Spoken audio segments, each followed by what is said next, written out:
Hello! How goes it, everyone? Hey, Quake, how's it going? How's it going, my amigos?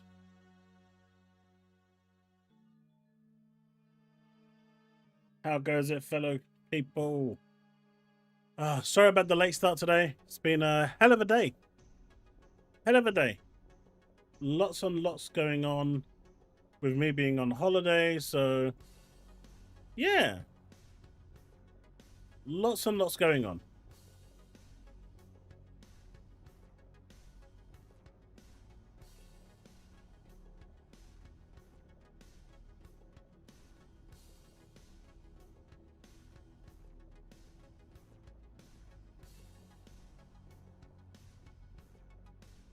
I'm not late. I said 8:15. Look at the start time.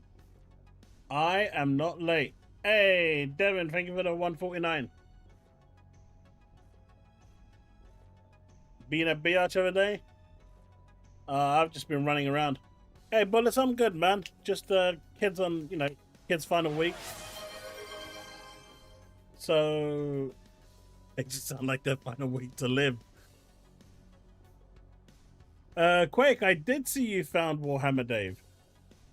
So for those of you that don't know, Warhammer Dave has come back after ruining his account for crying for so long and has decided to rename himself something else. Ah, interesting times.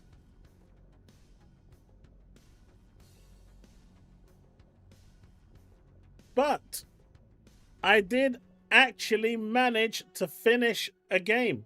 It's incredible. It happened. I managed to finish a game. What say you now, chat? What say you now? You all said it was impossible. It could never happen.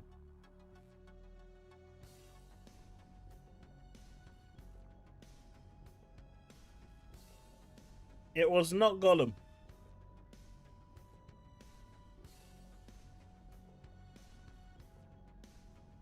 I finally finished Death Stranding 2.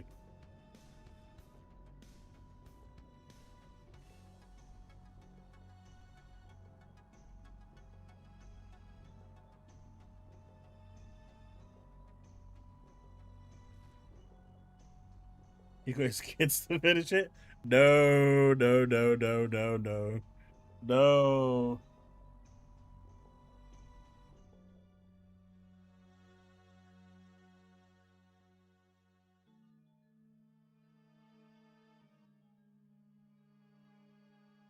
Ghosty, it's my...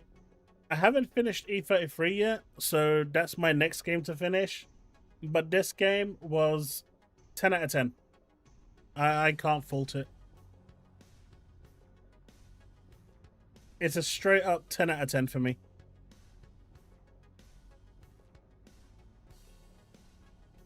But at this point, Hideo Kojima just needs to make a movie because from chapter 12 to chapter 16, you're watching more than you play.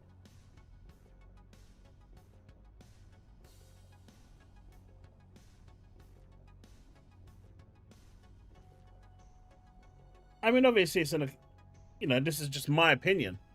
I just really enjoyed the experience. PS1 Bloods, I really enjoyed Death Stranding 2. That was the same as the first one. Yeah, I didn't play the first one. This is the first one I jumped into. I'll jump into the first one to get some context at some point. But man, that final roller coaster from chapter 12 to 15 was mental. Absolutely mental.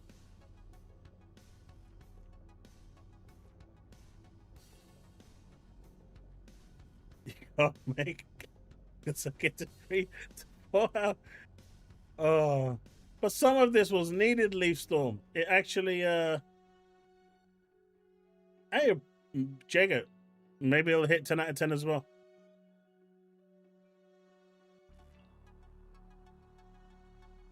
So, they haven't released the numbers officially, like separation wise, but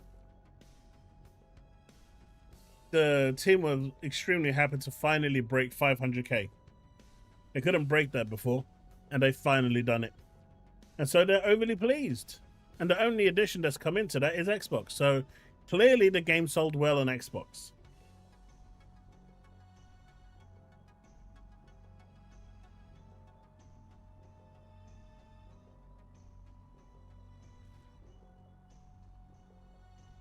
Do I like Helldivers 2? It's a game I have fun with playing with friends, not solo. And most of my buddies on PlayStation don't like playing multiplayer games. But now that it's come over to Xbox, I've got more people to play. I mean, I told you, Chili, this game was pretty much made for Xbox. But one thing I found amusing was that it wasn't Sony that made the deal to collaborate with Xbox on Halo. Arrowhead actually was the ones that approached them and got the deal going. Brian, I have no idea. Nothing's been revealed yet. I know people are using Steam numbers at the moment and they're not doing so great, but... What's up with the controller in the corner? Oh, that's just covering me. If I'm talking on the left and then talking on the right, it's going to look a little awkward. So I just put a placeholder there. I was supposed to have my logo, but when I tried converting it, it said it's going to take 10 hours. And I was going live in 45 minutes. So I had to opt for the next best thing.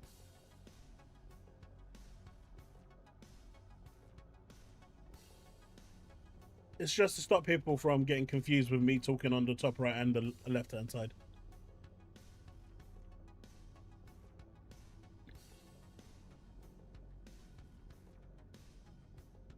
PC numbers didn't move that much according to the pie chart that they showed. Not as much as you'd think to bring it up to 500k.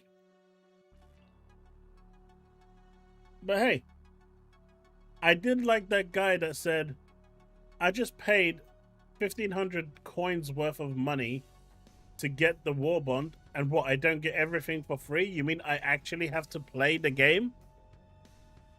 Like,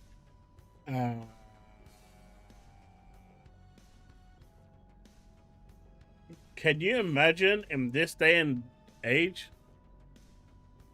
having to actually play a game to earn your rewards? The guy was basically complaining that he had to earn his rewards. He was not happy.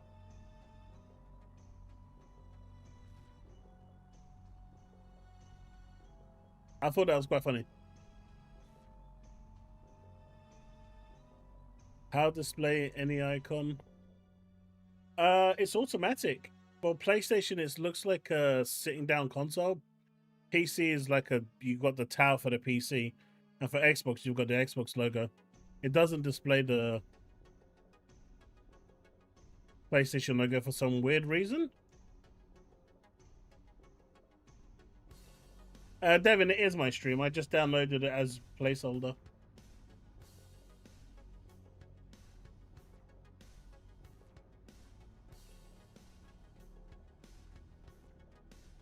I mean, the fact that this one did well is going to definitely raise some eyebrows and say, hey man, there's definitely a market here. We might want to capitalize on this a little more, right?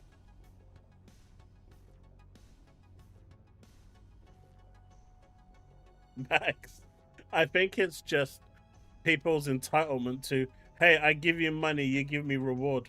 I mean, to be fair, there is a thing to that, but how do you not know how a battle pass works? You buy the battle pass to unlock it, not to get everything in it. You still have to earn what's in the battle pass. But yeah, he got big mad when he didn't get everything he wanted.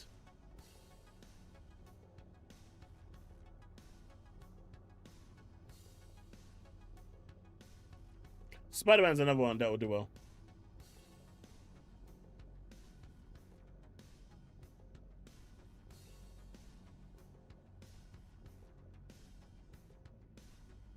Maybe that's why I didn't see a PlayStation logo. You know what, Ghosty? You might be onto something.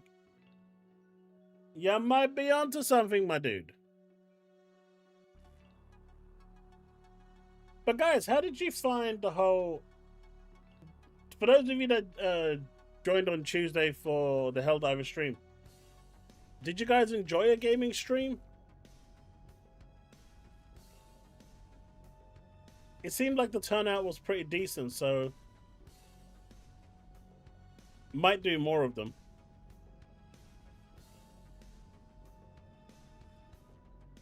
We just need Gears Reloaded. Man, apparently according to Steam it flopped, man.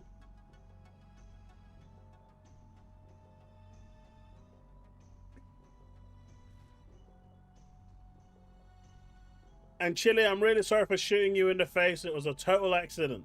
You moved right in front of me as I was firing. It was totally not intentional.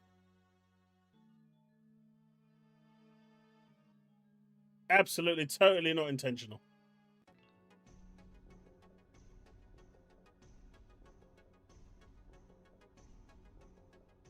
I mean, most people...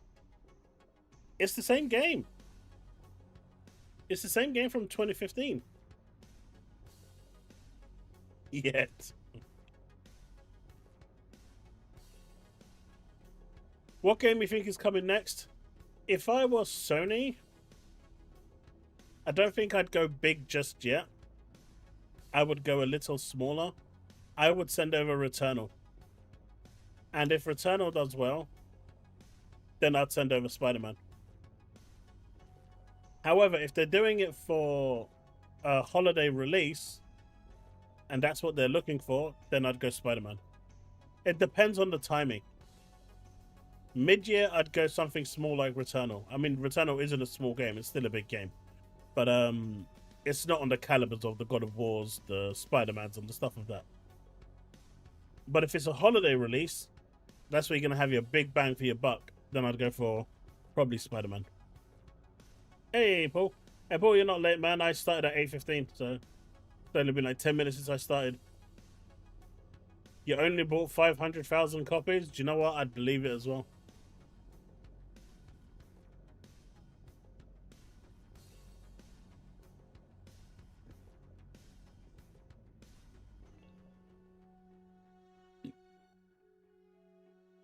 Yeah, but Ghosty, that wouldn't affect them playing it, right? Steam numbers show playing, not buying. Both times on PS5.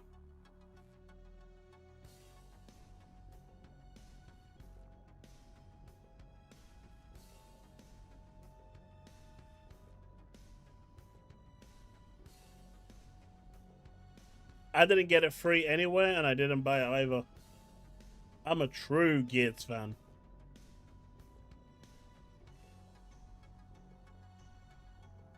Yeah, I mean, that makes more sense to me, right, Chinny? Hey, Silver, how's it going?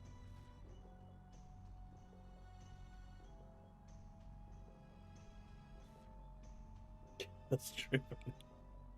Why am I a true pony? Hey, Andrew, how's it going?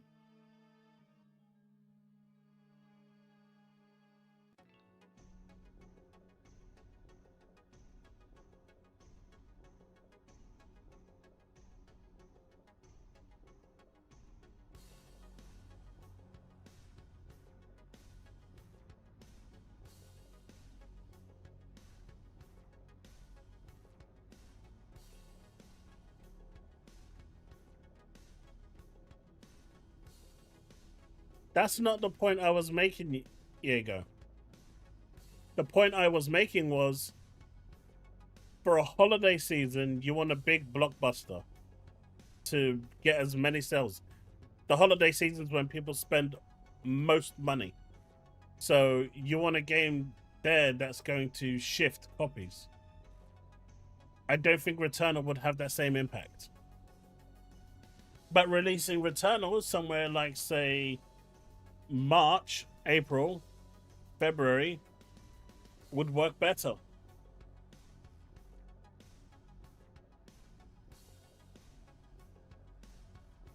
That's what I was saying. I did beat Death Stranding 2. I did. And the ending broke me in so many ways. It was a rough ending, I'll tell you that.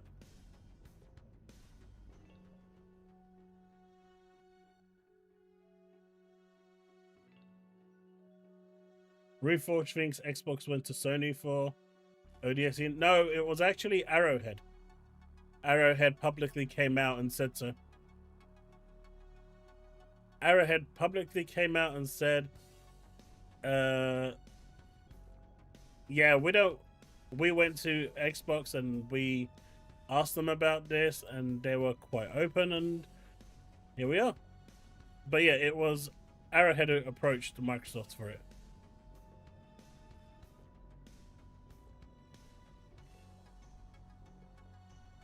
Do you know what I didn't do? I didn't open...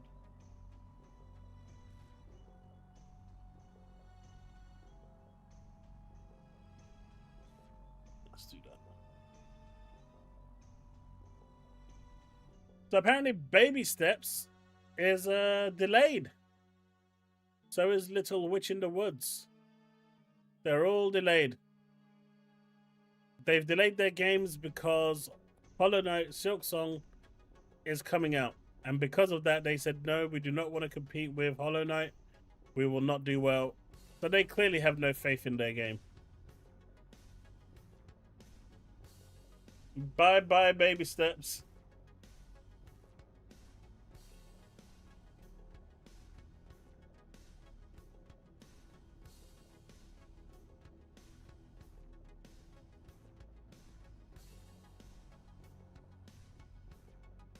Wait, what did I do? What did I do?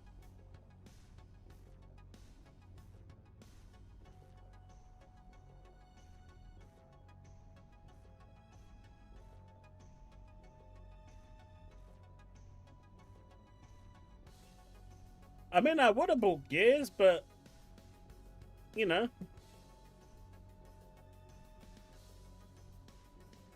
There are reasons.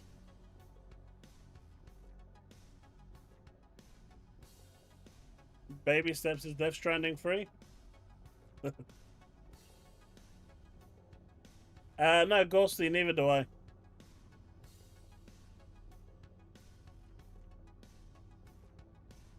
Man, I got a parcel from Every today, and I was like, man, did he finally send it?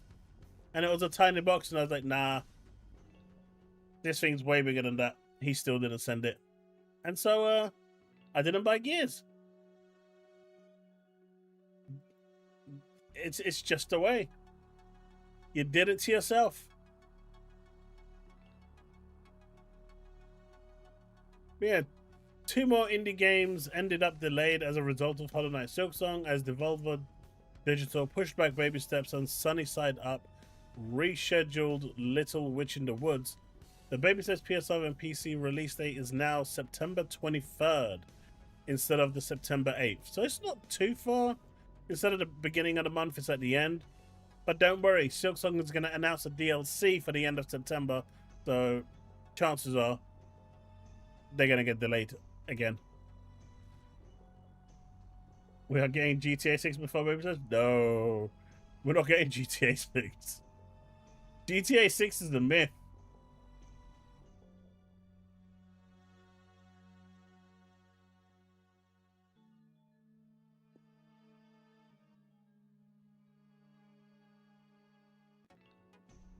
GTA 6 is a myth.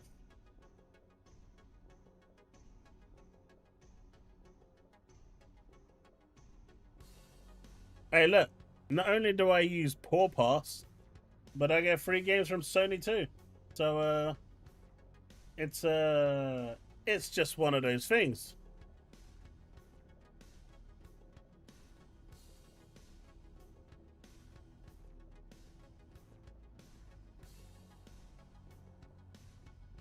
Wait, why would United play Grimsby Town?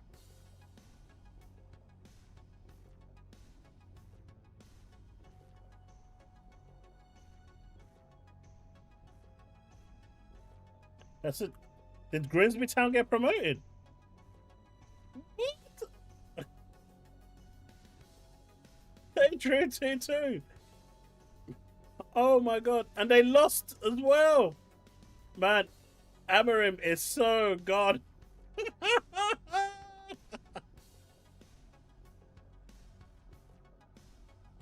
Hey, look. Look. You said I casually admitted to not buying games. I bought Metal Gear Solid. I pre-ordered it. And then saw how shit it ran and then cancelled my pre-order. But I did initially pay for it. So that's got to count.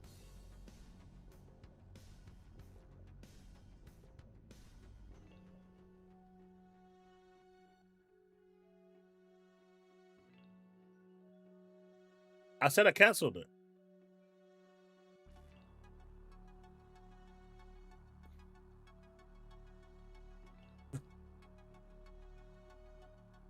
I saw how badly it was running and I said, yeah. Maybe one day when I get a new PC graphics card that won't actually do anything like that, I won't cancel it. But for now, it runs like shit on all platforms, so that's not PC. So I said, nah, I'm good.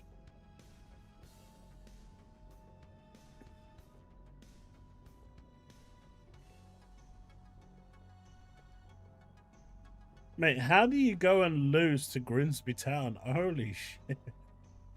Do you know what? Do you know what? Do you know what, Paul?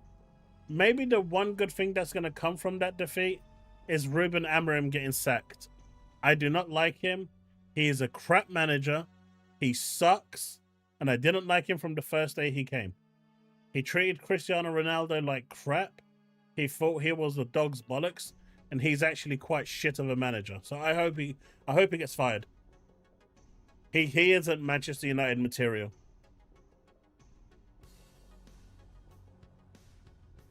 Yeah, I really want him out. I've wanted him out since like the first month he came. He's trash. It would have ran fine on your PC. If I don't get the path tracing and the ray tracing, it's not the same. You kind of need the path and the ray tracing. Became a PC gamer because of Metal Gear Solid Ground Zero. Hey, my amigo. Do you want to just put it? Do you want to put it there? Don't worry, they all love you. They can see you. Do you want to give me a glass of water as well? You can see that. Actually, fill this one up with a glass of water, please. That's a much bigger glass. Just make sure you hide all that, logo stuff on the chat. Shouldn't see any of that. They'll start calling me a pony again.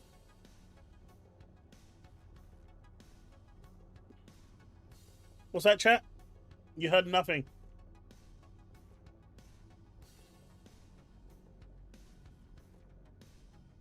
But yeah, so it's gone. Baby steps is delayed. You are a pony. Why am I a pony? How's it going, Paris? Hey, Chili. Welcome to the stream. How are you, Paris? I was told that there was a pony convention. Hi. Are you loud for everyone, or is it just loud for me? Hello? Okay, it's just loud for me because my headset is at maximum volume. Am I loud, everyone? Hi? No, you're not. It's just you're super loud for me. I had my headset set to super loud. Qualified saying.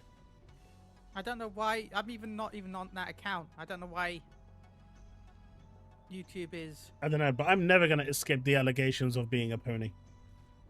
It's all Thing's fault as well. It's all Bags' fault. Damn you, Bags. How are you today? I'm good. Lots of running around today. And like I said, I finally managed to finish Death Stranding 2. Nice. Really, really good ending. I hope he makes the third one. I'll be shocked if he doesn't. But yeah, it got so weird towards the end. But yeah. Do you remember that time when he turned around and said he did a playtest, and you're seeing the articles written about it, where he asked the playtesters, how did you feel about the game? And they said Yeah. we had a lot of fun, and so he went back and told off the developers for making the game too fun, and told them not to make it as fun as they said it was, and everyone was really confused. You kind of understand why now. It's a weird sentence to say. This game, Yeah. you're enjoying yourself too much. Stop enjoying yourself. Yeah, but What's it a high actually ball? Yeah, it's been too long. it makes perfect sense. Like when you look at Okay. the vision that he has for the game, it made perfect sense. It's so crazy that you can use those sentences in one thing, but the guy knows what he's doing, man. Well, my day's been interesting. I think my laptop is dying at last, which sucks, because the screen is flickering constantly, so I'm having to use an external screen. But that external screen is what normally used for the PS5 as well, so it's going to be an interesting experience when, you know, for a few weeks at least. So your day's not been good then. No, it's not been good. I still got a video out though. Nice. But yeah, Devastator said, yeah, No Man's Sky's added another free update where they've added a full, like... Yeah. I've re-downloaded No Man's Sky because of this. Like, at this point, when can we give them money? They make 'Cause I money, feel but bad. well, the thing is, every time they release a big update, they have a 50% Yeah. sale of the game, and they sell a metric ton of copies of the game every time they do that. And you know, they lower the price down with every update when the hype is big, Yeah. and they just keep selling like a shit ton of copies, and so that's how they're funding it. And because their overheads are quite small, because they're such a small team, Yeah. it's enough for them. And I wouldn't be surprised if a lot of the stuff... I know I've said this before on other podcasts, but I wouldn't be surprised if a lot of the stuff that they're testing with the new updates for free with this are just features that they're trying to get into the new game. You know, Light No Fire, what it's called. That's what it's called, right? Yeah. So they're probably using this to test the stuff. If it works okay, Thanks, no, man. it'll be a day one thing in Light No Fire, probably. But how do you feel about the fact that Xbox saved Helldivers 2? I mean, at least someone saved it. But you know, it took the Xbox community who don't buy games to come together and To buy the game. buy the game and save it. Look, I'm happy it's doing well. Like, I enjoyed Helldivers 2, but the same reason why I had the issue is I liked it, but as you said, there's a lot of people that have PlayStations that don't play multiplayer games, and that was my issue with it. I mean, this is the thing. Like, PlayStation keeps saying, "Hey, we want to go into live service," but no one wants to play live service games. I mean, it's evident by the number of people playing it. Wait. Got like, Is he first? He is. Devin is number one. yay, go Devon. What a guy. Because I think it's something like 100k extra soldiers from the Xbox version, at least. Must be more. Well, no, they said they had like 300k for a mission, and they were failing it, and then like the Xbox, it was something I was reading. But I mean, yeah, if it was it's more 300k, overall, probably. If it was 300k, that's 500k now. That's 200k. Yeah, so it's at least, And that's concurrent. Yeah. What I'm saying is, I knew this game was going to do well for Xbox because it's just, it's made for them. And stop calling me a pony. I'm not a pony. But Death Stranding was a good game. Shooting games have always been more designed for Xbox than PlayStation. So.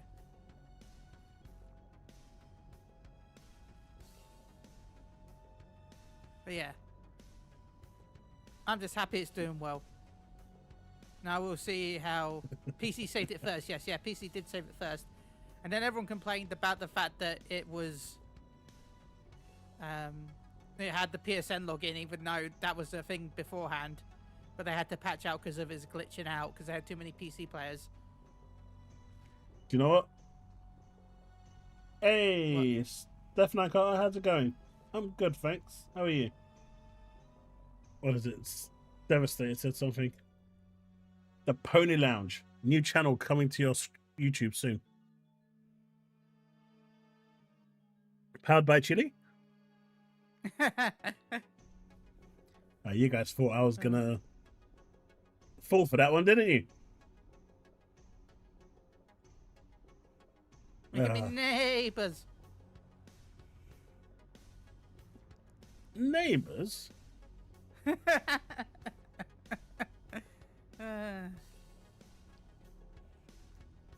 Steve, I finished Gears.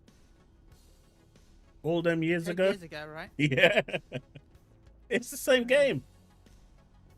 I mean, I need to pick up eventually. I'm excited to play it myself because I haven't played it since It's a good the game. original Xbox. I wonder if they still have the Mad Mods. Did they have the Mad Mods song in there? I can't remember. It's been a decade. I'm pretty sure. I want to say I remember it being in the original, but I don't know if they have the license to do it now. I don't think they would. You're stuck on Wild still? I'm ignoring you. You didn't play Gears. Fair, brothers. Okay, Steve. By the way, did you see that FanFest was announced? Yes, I did. Yeah. Did you see Yoshi's response? To mods. Yeah. Yeah. It's the same response that they've had for years, just with longer, more words. We lose money. Yeah, we'll lose money, and No, also, if you're gonna do mods, stop posting them. Like, It's look. It's we lose money. well, it is, yeah. That's all it is, because it's So for those of you that don't know, Final Fantasy XIV has a very weird side to it with its community, where people decide that they can't get love in real life and they can't speak to, people of the opposite sex or maybe the same sex in real life. So they mod their game and use a tool where everything turns into the red light district and they go into set rooms to do certain things with mods enabled. Yeah. And so Square Enix said, hang on a minute, we can monetize this shit. You're getting banned. And they banned the tool. Well, not only that, but to access those rooms, you need a specific code. You know that, right? Chaos. Yeah. You need a specific code for each room. Mm-hmm. People were going into main cities and shouting the code. They were shouting the code to the program in the main cities of the game. You don't do that. That's not something you do. No, I mean the players were asking for it. Look, as long as it went under radar and people weren't, it wasn't in everyone's faces. I don't think Square Enix cared.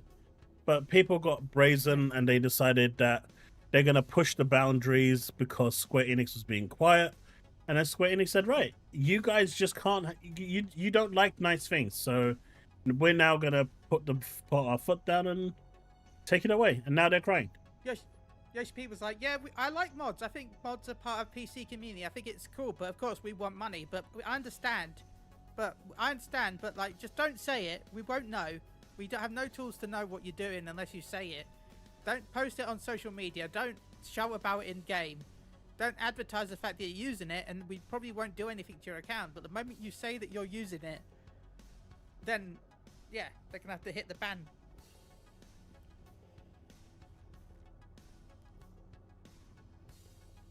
All right. To show that I am being fair to the Gears community, and so Steve can send me my elusive gift that he keeps saying he's going to send.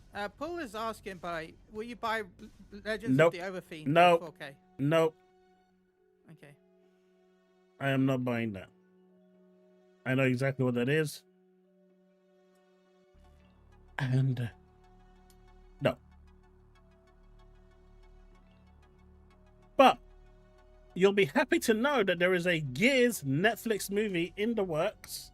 It's officially being directed by David Litch, and Baptista is going to play Marcus Phoenix. And then you're going to have Vin Diesel playing Dom, saying family every 10 seconds. Marcus is going to be like, hey, Dom, what are we doing? It's for family!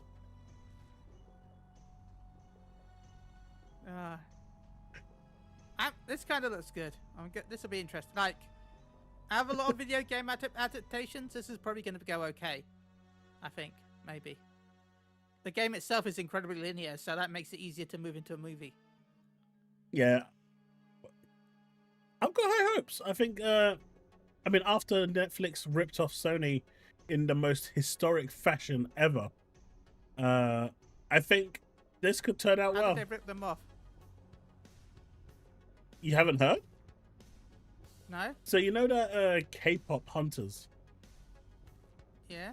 So Sony made that, and it cost them 100 million. Okay. And then they didn't believe it was going to do well. So what they decided was to cut their losses short, and they gave the full IP to Netflix. Netflix said, we'll give you 100 million to cover your cost, and then another 20 million on top. Sony thought that they were getting 20 million. They outsmarted Netflix. It's already made over $1 billion for Netflix. Good old Sony, eh? Yeah. I bet you that's the same thing they're feeling now that they've cancelled the Spider-Man MMO. Well, games as service title. Imagine the money that would have made. Yeah. Sony's made so many dumb moves. Sony looked at how many mistakes Phil made over the years and said, right, hold my beer. Yeah. But yeah, I'd say K-pop is much bigger now than it's ever been. Mate, like they did a 2-day a weekend event where you could go. They put the film in the cinemas. It's on Netflix, but they put it into the cinemas where you could go and do a sing-along. And that's cool. It was so hard to find a ticket because my kids wanted to go. Yeah. So I took them. They went in there while me and the missus had like a day to ourselves. But Jesus, it was so hard to find a ticket. And they were all packed out, maxed. Like, I'm telling you, Netflix landed on a goldmine. And it's no surprise that they've already announced a part 2. And Sony must be sitting there going, 20 million, but I've just lost 900 million.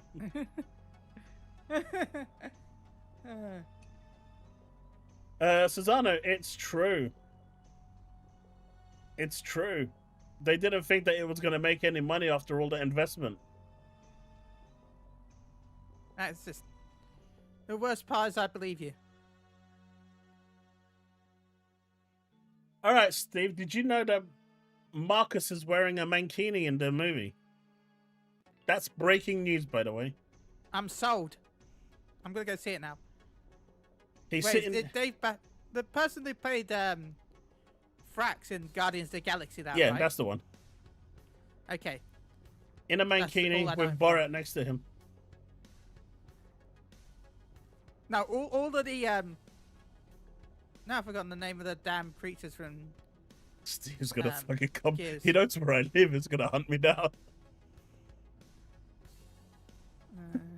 He's crazy enough to do that as well. He does actually know where I live, so I need to be careful with him. So...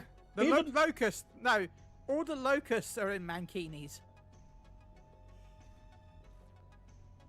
Bold Alpha Wolf, damn straight. The real news is the real news. Plus waifus. We all love a bit of waifus. All of the locusts are now in bikinis, Chaos. Oh, damn straight. By the way, this is supposed to basically challenge Star Citizen. This update. Yeah. Before Star Citizen even comes out properly. Actually, no, it's not true. Sony could barely afford...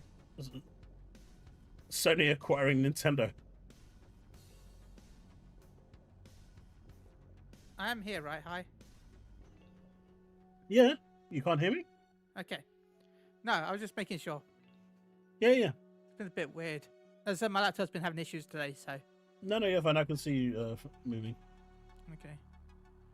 But yeah, apparently there must be a rumor going around Sony's going to acquire Nintendo. They could barely afford Bungie. No, Sony couldn't afford Nintendo. Sony would have to get a loan out. And I don't think anyone would approve that loan. Okay, imagine it, right, Cass? Sony gets a loan out from Microsoft to buy Nintendo, and then because Sony can't pay back Microsoft, Microsoft gets purchased by Nintendo. Sony gets a loan from Microsoft to buy Nintendo. Sony can't pay Microsoft back off because it's too much. So Microsoft ends up taking over Sony, and then there we go. It's all done. Sony's making the movie. That's just because they acquired the movie rights. Yeah. That's all. Nothing more than that. I wouldn't look into it. Nintendo IP is worth altogether. Nintendo in general?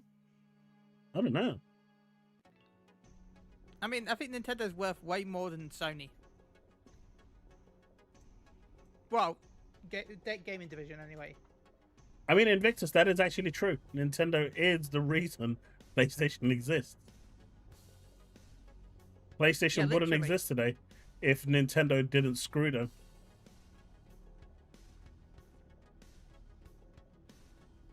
Yeah, because the thing happened with Sony was the fact that it happened on the day, right? Yeah. Like, Sony wasn't given any warning. Sony was like walking up to the event like, they're going to showcase our console to get to their day. And then Nintendo's like, it's the Philips! They provided them the drive, and then they changed the drive. To a Philips, right? Yeah, to a Philips drive. Yeah. And then people were just standing backstage going, what the hell just happened? And Nintendo just completely thing. And then that's when they went to the back room and said, right, this doesn't sit well with us. And PlayStation was born. They're like, we've already added a new... Because remember, it had a different GPU in it because of issues with the compatibility between the Super Nintendo and the CD drive, right? So it already had a GPU inside it. Or is it a CPU? I know it had something inside it already. It had some RAM already. So they're like, well, okay, so it's got the CPU, it's got the RAM, it's got a drive. If we just add some more hardware to it, we've already got a console. Yeah. So they screwed us over. We'll just add a couple of things to modify it, and boom, we're done. It's also why they went and bought Psygnosis, who at the time owned like 40% of the market, and that gave them the leapfrog they needed to succeed where they are now. Psygnosis itself didn't have many games, but hey, Nintendo crumbling. I think you'll find Nintendo right now probably one of the most profitable. Yeah, of all of them, Nintendo's the best when it comes to sales. Nintendo doesn't lose any money on anything. Not on consoles. Yeah. Not on anything. I mean, Microsoft tried to buy them and they got laughed at the room. I didn't know Xbox is the reason why Demon's Souls exists. So that one I didn't know. But yeah, so if anyone's... I've heard a couple of people try this new No Man's Sky Voyages. They've said I've downloaded it. They've said it's good. Give it a try. It's fun. Yeah. It's not as Star Citizen-y as they wanted it to be, but it's really close now in terms of the whole ship thing, like as you can see here. Yeah. So apparently it's come leaps and bounds, and it's available for $24 at the moment. So that's damn cheap. So if you haven't bought it yet, maybe and it's now's on a Game good time. Pass, I think. Yeah, it's on Game Pass. So I'm poor pass, so I don't buy it.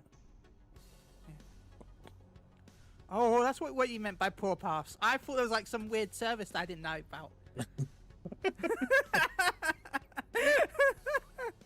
But hey, I was thinking that, yeah. Sony continues to kick itself in the foot, right? Yeah.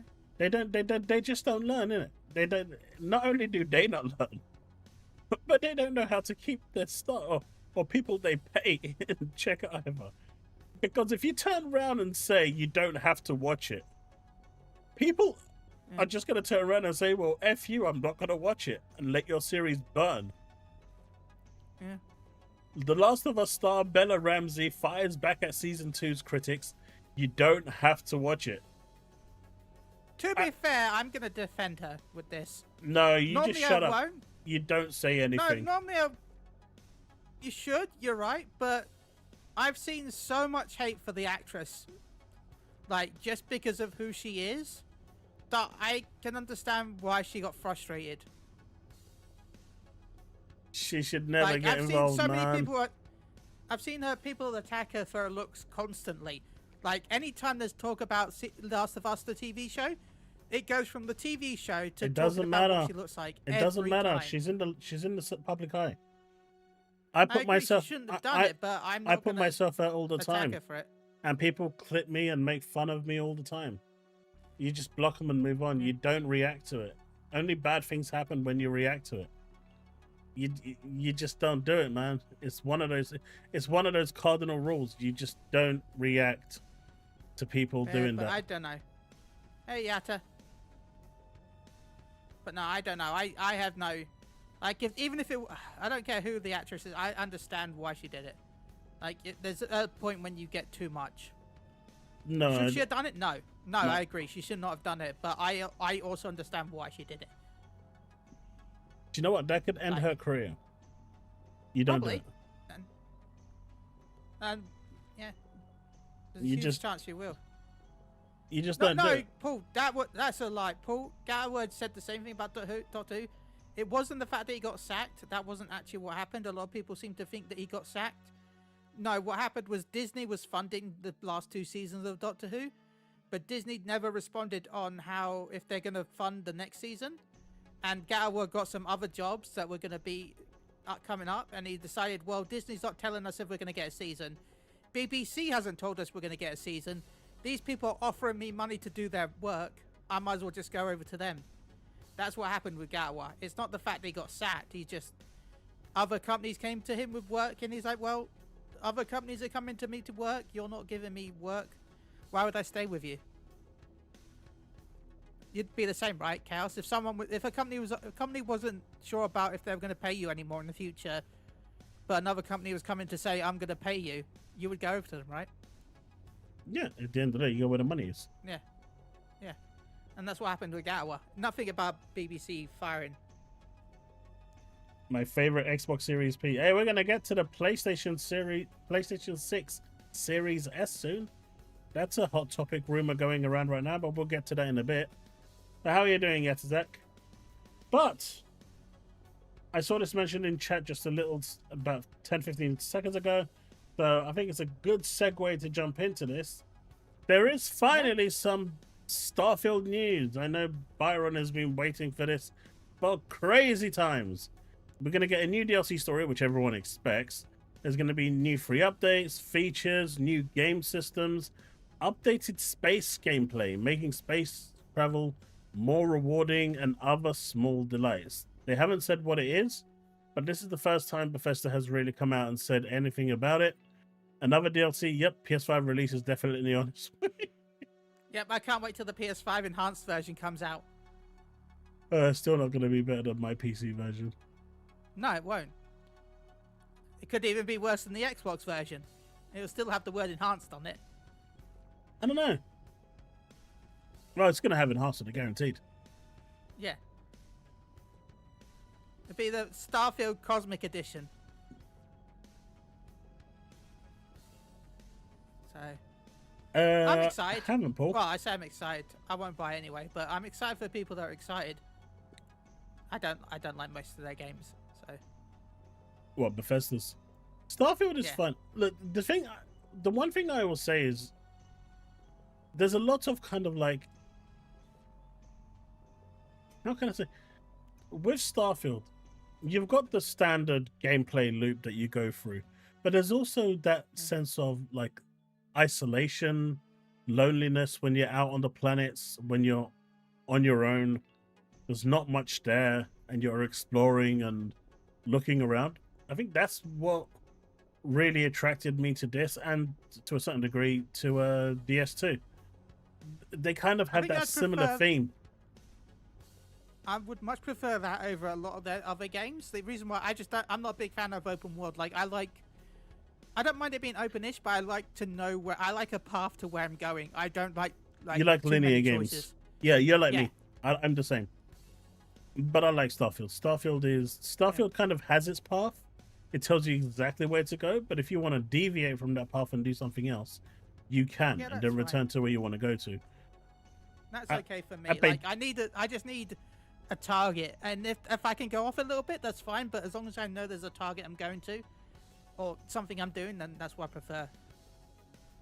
It'll be interesting if they Why I actually don't get multiplayer working. Sorry. Sorry, no, continue. That's why I don't mind open area games, where where it's like not a huge open world, but like a small. That's why I didn't mind Expedition 33 a little bit, because, or even the old Final Fantasy games I prefer, like where there's like some exploration, but you know it's not too much.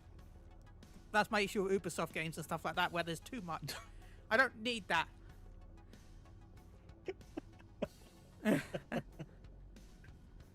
But yeah, see, in video games, often it's like constant action, right? Yeah. But in games like Starfield and Death Stranding, it's such a different take to just the feel of loneliness around a big world where all you're doing is just trying to get from point A to point B. Yeah.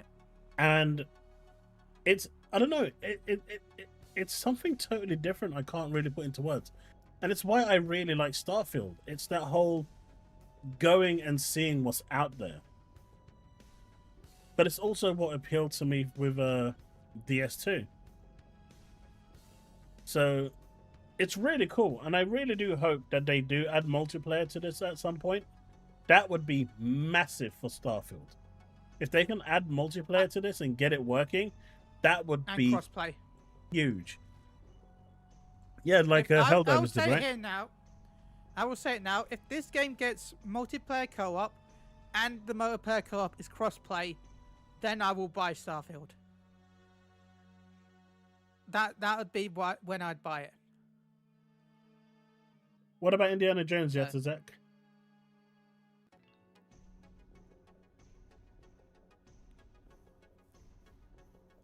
I mean, Indiana Jones is coming to Switch too. That 2 FPS probably and 120p. Hey, Sorry. Final Fantasy Remake is coming out 30 FPS. Yeah, they Square's done some magic there. Hey, Indiana Jones isn't a random game. It's a great game. And it was my game of the year. Gears of War, we don't talk about that. We haven't had the Gears tax yet. Starfield might be larger than World of Warcraft. No, it won't. No. Larger than what? WoW? No. No way. Talk about WoW, by the way. This is what is crazy for me, right? I'm going to go back to Fantasy 14 quickly. I'm sorry with this. But WoW is going to have almost 3 expansions out before the time the next expansion of 14 comes out. Yeah, they really fucked up with this update. Poor execution, poor story. It's not going to be up, but like by the time the third update, the next expansion for 14 comes out, they'll start the hype cycle for the third one in WoW, because they've had, since Dawntrad, they've had War Within, they've got Midnight coming out, and they've already announced it's a trilogy. So they've got a third one that they've technically already announced. So they'll start teasing that at the end of next year, right? So yeah, by the time the expansion for it's crazy. Wait a minute, brothers! I got Gears Collector's Editions behind me. I can go get my Collector's Edition of Gears as well. Wait, scratch that. Scratch that. It's Halo Reach. I have the Collector's Edition of Gears. No, Marcus is there. Marcus is there. I can see him. I have all the Gears, by the way, Steve. I have all the Gears 1, 2, and 3. There's 4 and 5 as well. I think I have 5 as well. And I think I have the other one. So I have 1, 2, and 3. Yeah, if we've got time later, Devastator will have a look. Your point stands. But I've got a Marcus Phoenix statue over there. I bought all the collector's editions up to 3, maybe 4. I don't think 4 had a collector's edition. I did buy 1 to 3 though. Yeah, I have 1 to 3. I think one of my coolest collector's editions still is my God of War. It came in the Pandora's box, like a full-size Pandora's box. And the game, it's like all the artwork and stuff is on the top, but then if you open the bottom of the box, that's where the game was. You get the reference, right? Yep. Yeah. So I thought that was kind of cool. Yes, what if Microsoft is holding World of Warcraft next year for Xbox 20th anniversary with Halo's Gears E-Day? See, I don't know. See, I can see them releasing World of Warcraft on PC. I mean, on consoles. Yeah. And it won't just be Xbox, it'll be on PlayStation as well, because it doesn't make sense to restrict an MMO when it should be everywhere. I just don't see it being on Game Pass, and people want it to be on Game Pass. I just don't see... It's not going to be on Game Pass, but I can see what they do with Final Fantasy 14. Because I don't know if you know, but you get rewards for Final Fantasy 14 if you've got PlayStation Plus. What's that? Final Fantasy 14. Yeah. You can set one free teleport point on the map. I'm talking about your subscription being completely void. Yeah, but I'm just saying, I don't think Game Pass will cover World of Warcraft. No, and it shouldn't be.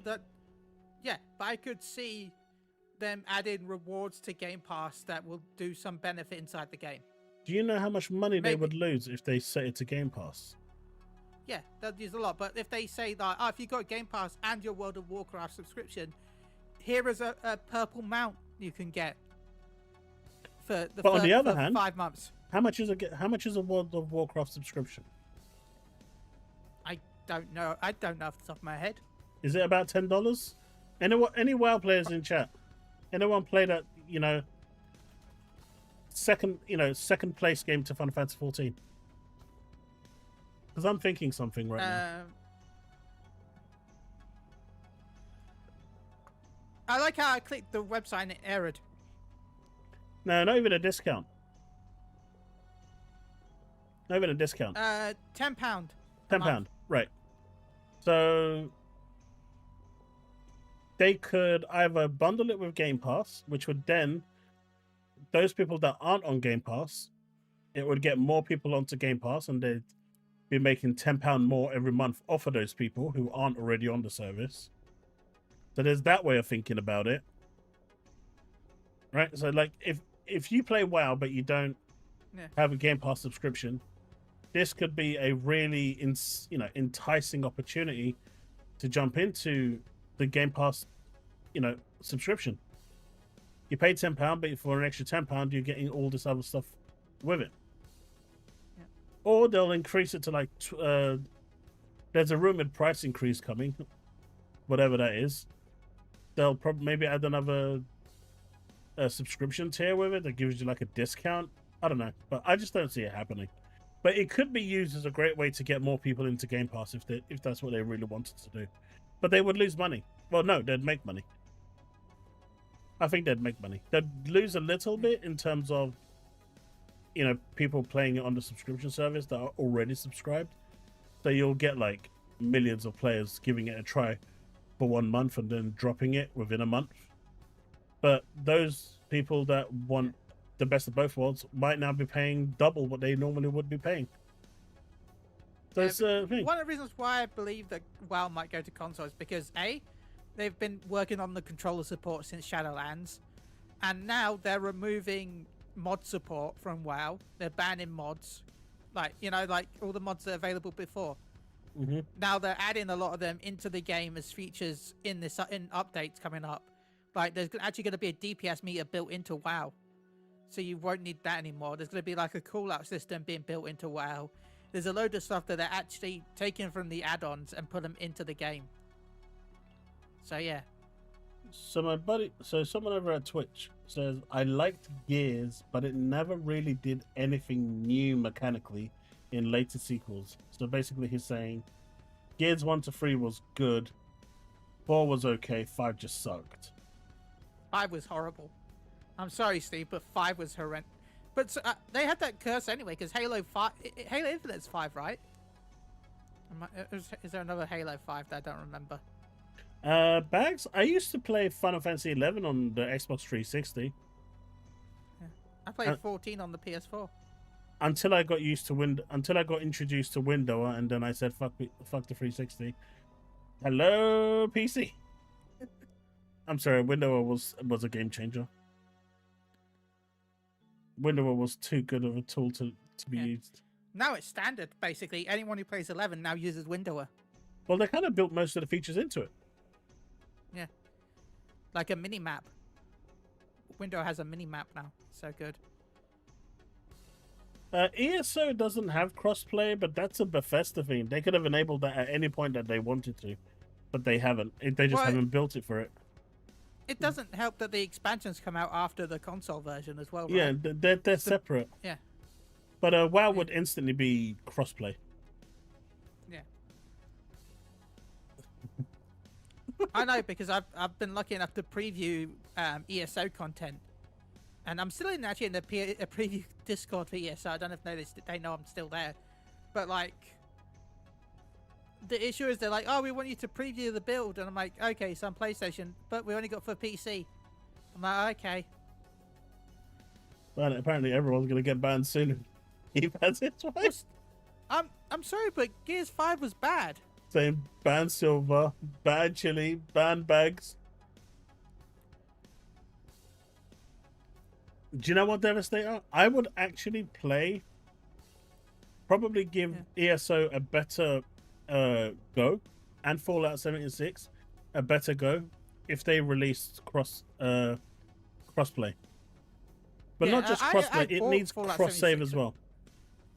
I bought Fallout 76 on day one because it looked good, and I still think it's decent.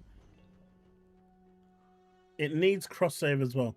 It's one of the reasons why I'm not playing the Division 2 right now, because look, I've got people that play it on PC, people that play it on Xbox. No one plays it on PlayStation, and that's where my account is. And I've spent like a lot of time on there since the beginning. I'm not redoing it because I just don't have that time. I'd rather play something else. So unless they actually make it crossplay so I can play with other friends, it's a real problem.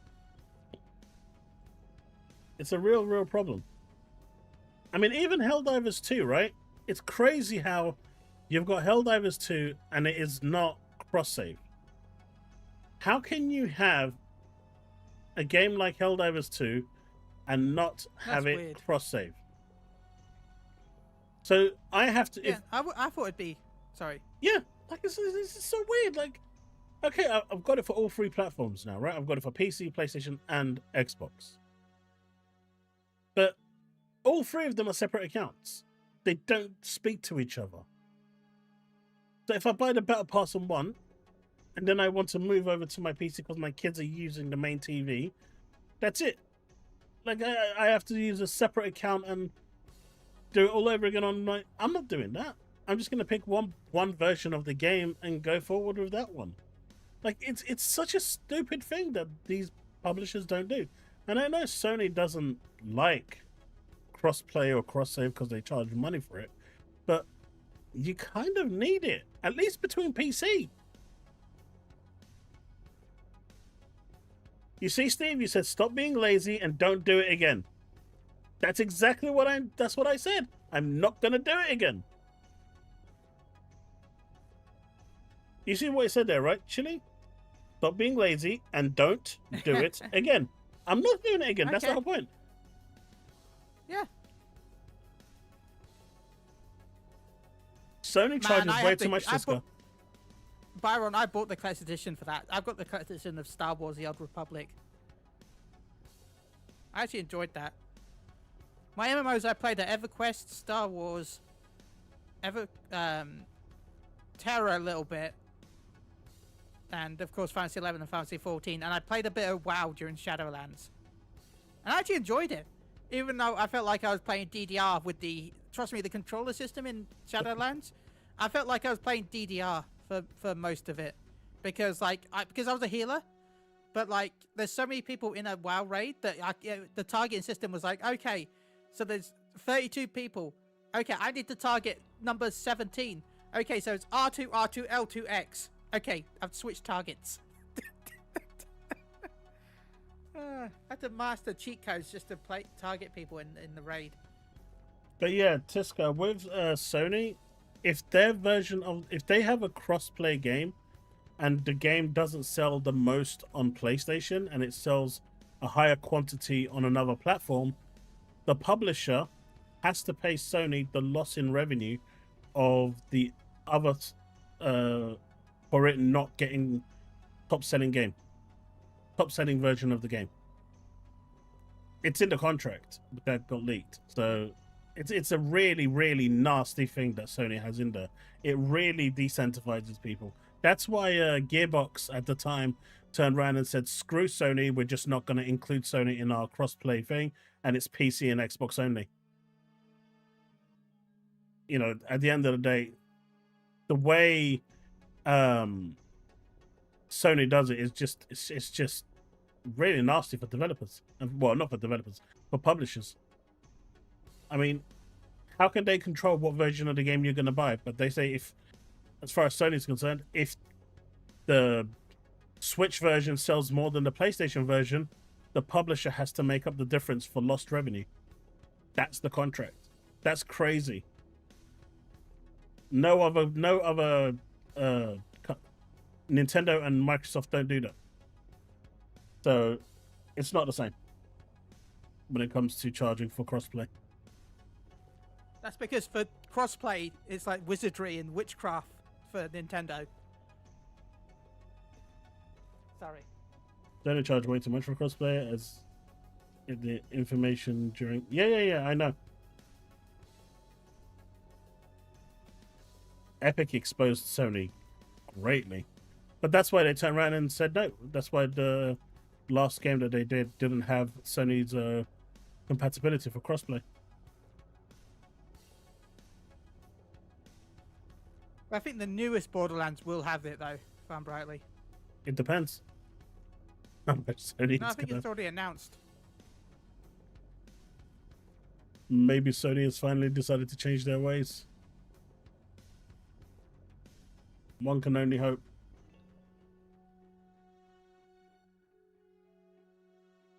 Nintendo would charge a fortune and brick your system when you try to use it. You know what? You probably aren't wrong. You probably aren't wrong. But yeah, so it's good stuff with Starfield. Finally getting an update. It was kind of needed. The handheld is the Xbox handheld is getting a lot of news lately, right? Lots of good stuff coming out about the hardware, and it shows that exclusivity does, you know, Microsoft is purely relying on the exclusivity of features to sell the hardware. You're saying that if you have a feature that is exclusive to your system, that people may purchase the system to gain access to that feature or apparently games. exclusives are bad, so I want to know where people stand with that one. So right now, you're going to have the Windows 11 Lite, which is timed exclusive on the Xbox Ally ROG systems. Then it's going to go to the standard ROG systems, and then it's going to get passed on to the rest of the systems thing. So you're talking about 6 months later, potentially, where it goes to everywhere else, maybe even a year. Then it's got the addition of Auto SR, which is only going to be on the Ally X. Hey, Banisher, thank you for the £2 super chat, which is only going to be on the X and not on the other handheld devices until the timed exclusivity period is over.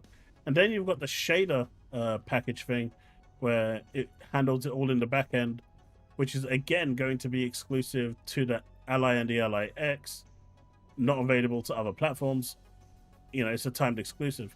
And so they're doing all this deliberately to try and sell the hardware. Man, what shocks! It's like, yeah. So if you had features that people might buy it. But doesn't that go against the whole thing that Microsoft doesn't want everything?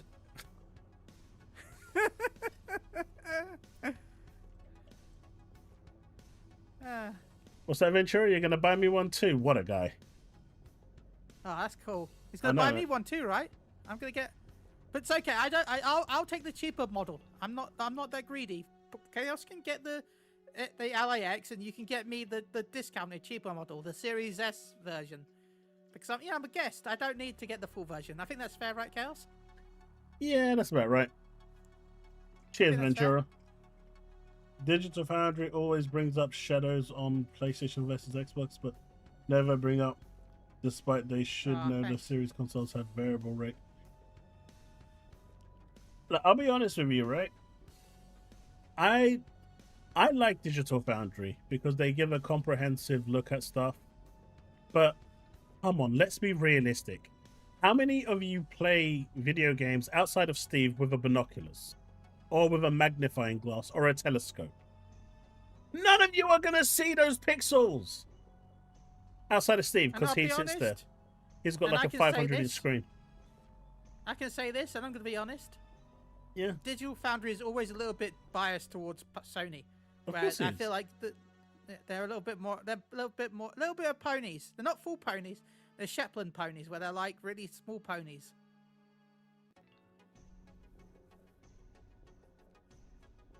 I mean, that would be really good, Bags. I mean, there's just so much more about what they could do, but they don't. Says And they're not biased. There's a little bit of bias. nah, The there actual is biasness there. Okay, the tests themselves are probably not biased, but some of the way they talk and write is a little. It feels. One of them in there is a. This is the thing. You've got one in there who's neutral.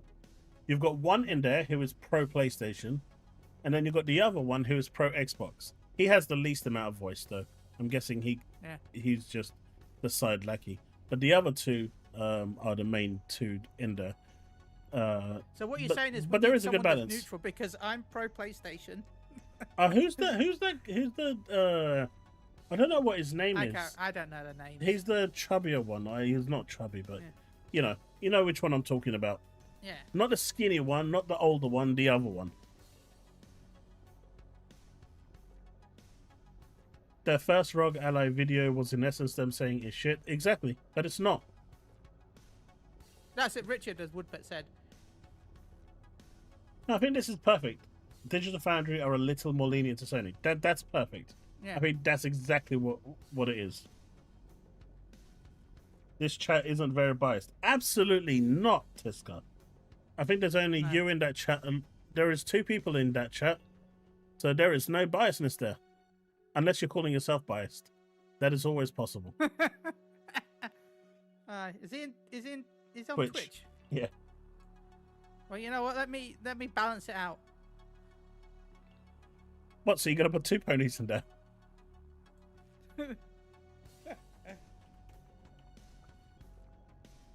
There you go. There you go. Double pony. Now- Actually, I need to get Tiska on chat one day when he's free. We all hate Nintendo. He has very interesting views. hey, I don't hate Nintendo.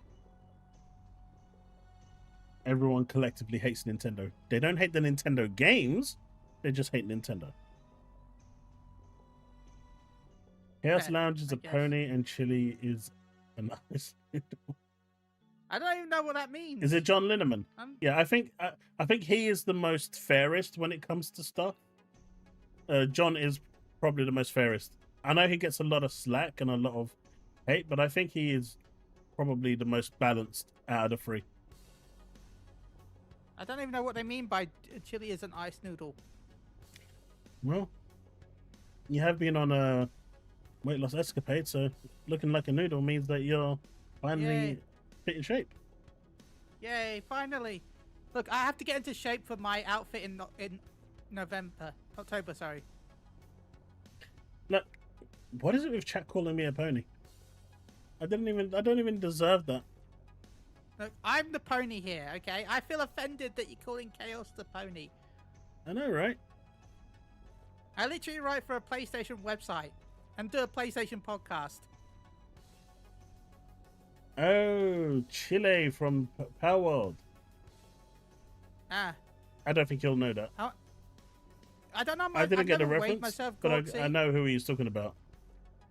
I've never weighed myself, Gortsy, because I understand. I know a lot of people understand that weighing yourself, although it looks good, it's sometimes not great. But I know that I've gone from a 4XL down to an XL. So I was actually nearly hitting a 5XL at one point, but I was a 4. So Ah, I still have Richard. tiny feet. That's why I'm looking forward to baby steps. Richard is a full-on thing. He is full bias.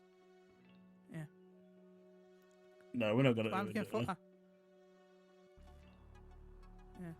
I can't wait for baby steps. By the way, I'm just gonna say again, I'm sad that baby steps got delayed. I know you I'm are. excited for that. I am genuinely excited for it. I love Goat Simulator, so I've even got the collector's and I bought a collector's edition of Goat Simulator just because it came with a plushy goat. So it was 6. Yeah, I wouldn't be surprised. I don't know how big 600 pounds is, but 1 second. That's a lot. That's a lot. You're not 600 pounds. Trust me. Anyone interested in Project Evil Bane? The pre-alpha playtest will begin tomorrow. It may already be available, to be fair. I don't know when this is posted. Yeah.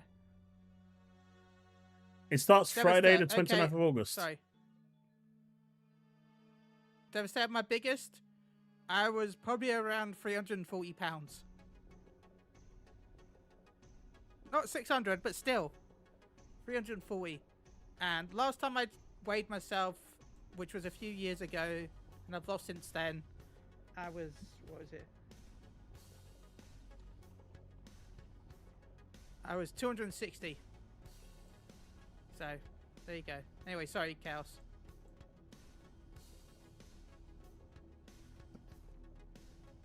Hey, Boldavo, thank you for the gifted sub.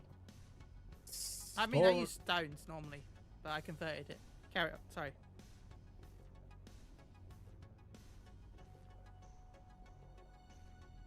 I use kilos. Really, I use stones normally.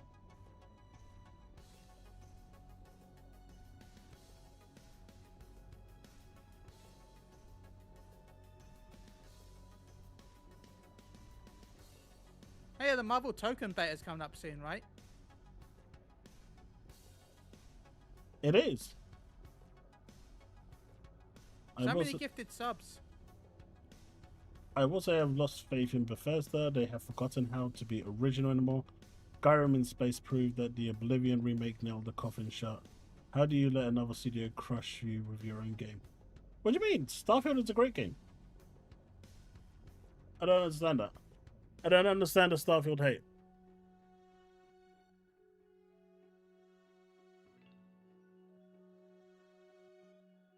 That's amazing, Gortsy. Yeah, no. I'm way heavier than Ghosty. But yeah, so there's a playtest for this if anyone is interested. Evil Bane follows a hardened team of apocalyptic survivors who have sworn to avenge their ruined world. It seems to have a bunch of waifus in there, so I'm going to check it out. Plus, it's made by Netmarble, so I'm definitely going to check it out because it's probably going to have even more waifus in there. Never, ever, ever underestimate a waifu.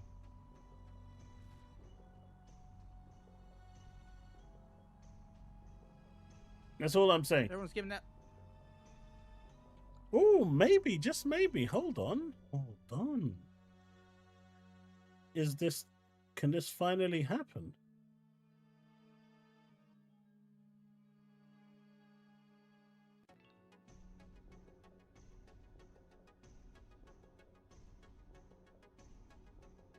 Wait, what? And what happened? I've just been robbed. Wait, why? I'm going to end up having to gift some memberships at some point. I want to add some emojis that I got made. And 2 days ago, it was one membership that needed to be made, and I was going to do it this week when I got some money coming in, and now it's like 8 memberships needed. Like, what? Are you talking about Twitch? No, YouTube. You can only have a set Okay. number of emojis, and I got some made, but Well, I can't put that's the them same in. with YouTube. The more members you get on Twitch, the more emotes you unlock. It sucks. Yeah. Battlefield 6 requirements have been released. It's gonna need a 16 gigabyte recommended, but it will also require 16 gigabytes of minimum.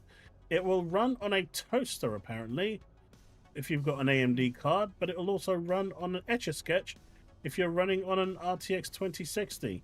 It does require DirectX 12 and a whopping 55 gigabytes. It does need TPM 2.0 enabled, so unless you're a WYSIWYG and know what you're doing around PCs and can get that enabled for, or work around it for Windows 10, you are going to need, along with Secure Boot, enabled Windows 11. I'm shocked the fact that it's running on a hard drive. That's the biggest shock. I think that's just SSD.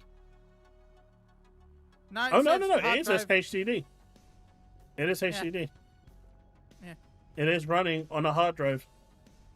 So if you're running it on the minimum specs, you should be okay, because you'll be glitching everywhere with how slow it's going to be reading the drive. Yeah.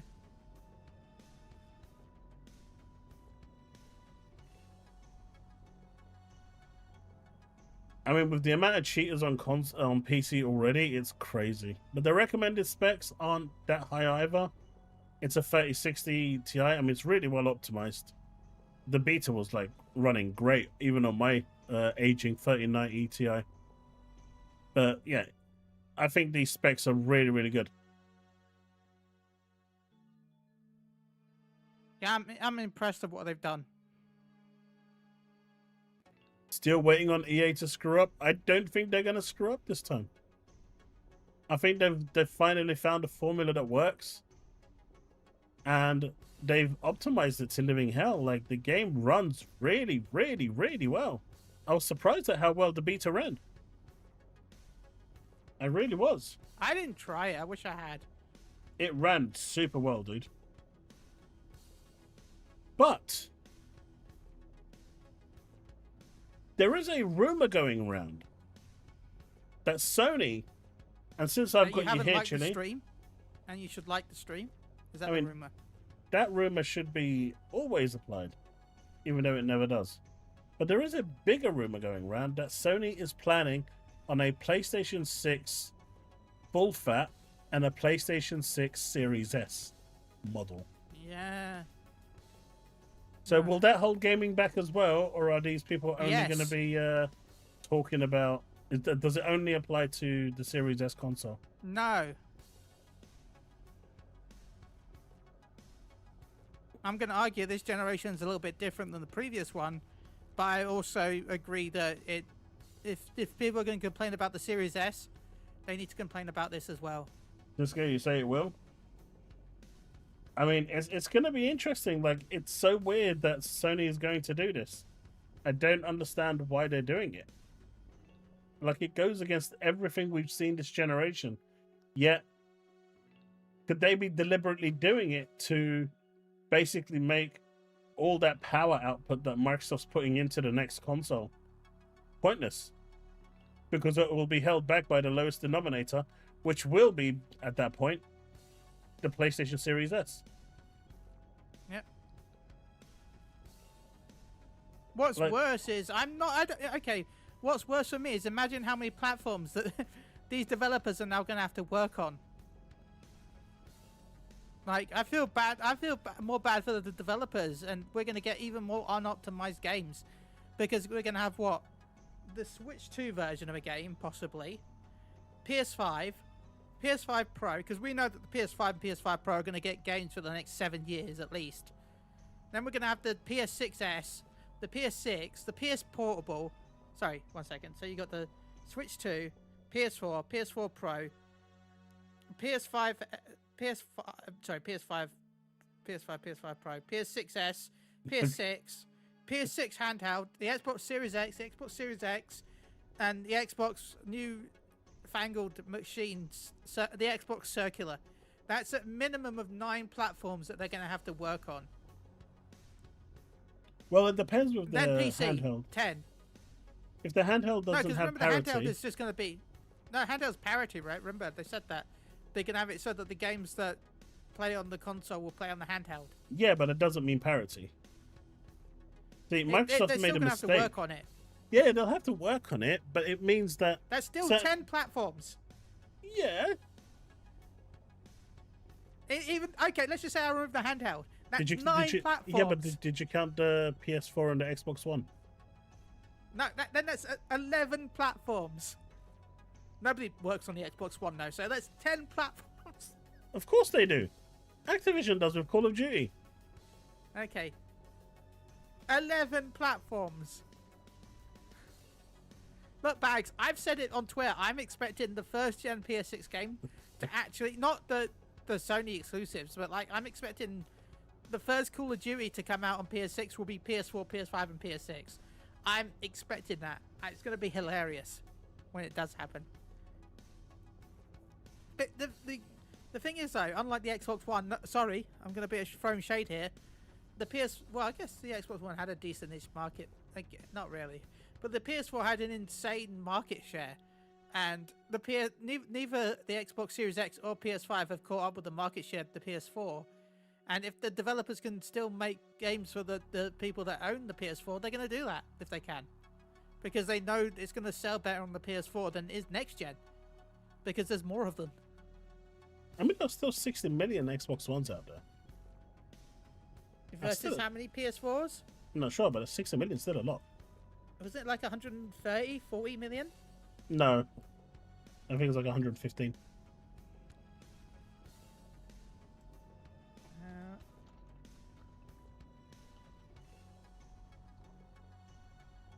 117, you're right.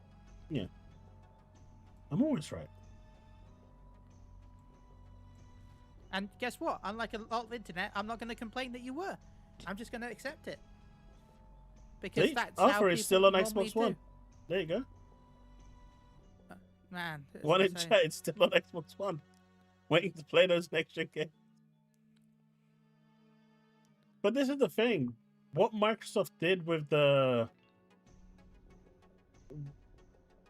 Xbox enabling cloud on those platforms means that you don't have to upgrade. As long as you're happy to play through the cloud and you can do that, you don't technically have to upgrade. Obviously, the latest and greatest, some of them won't be on there, right?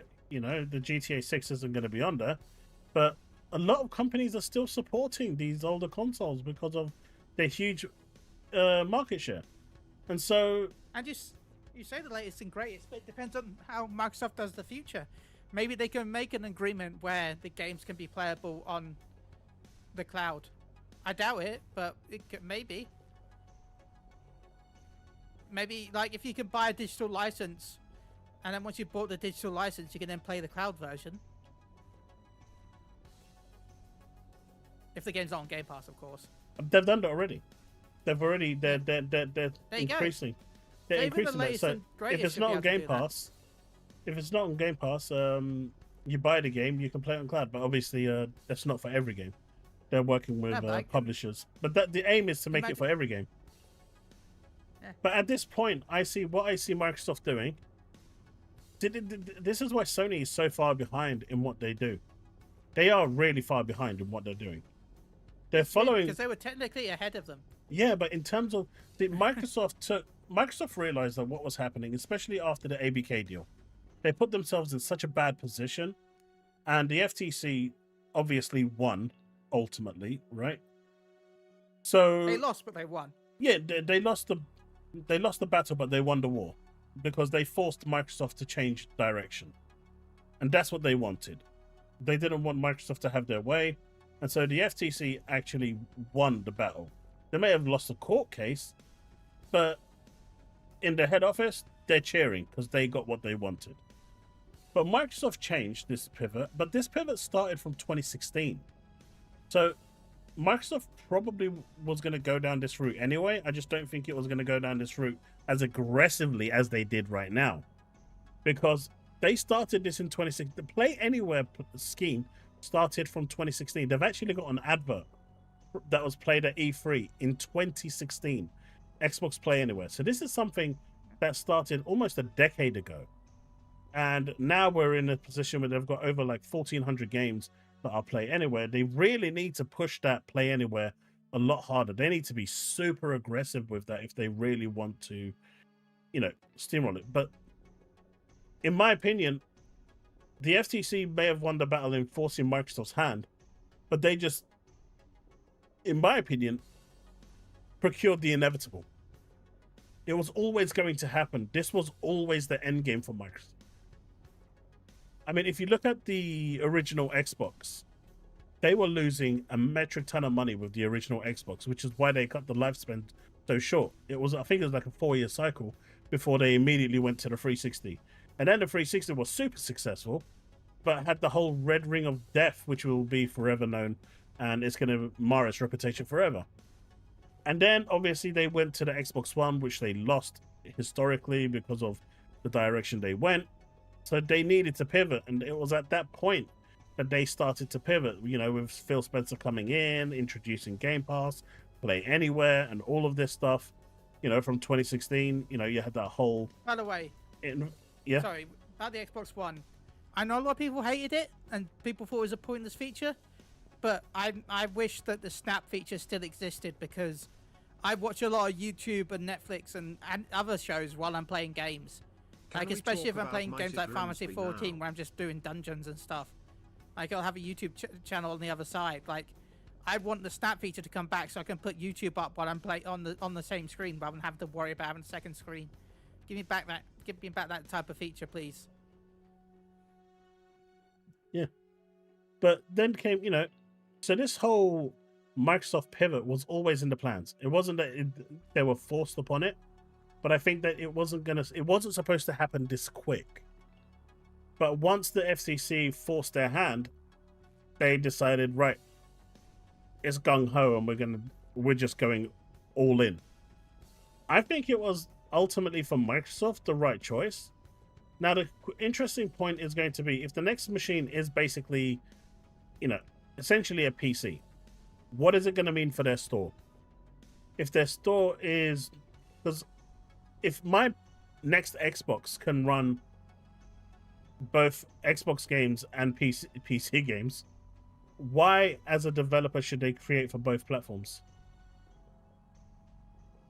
See, that's the big question.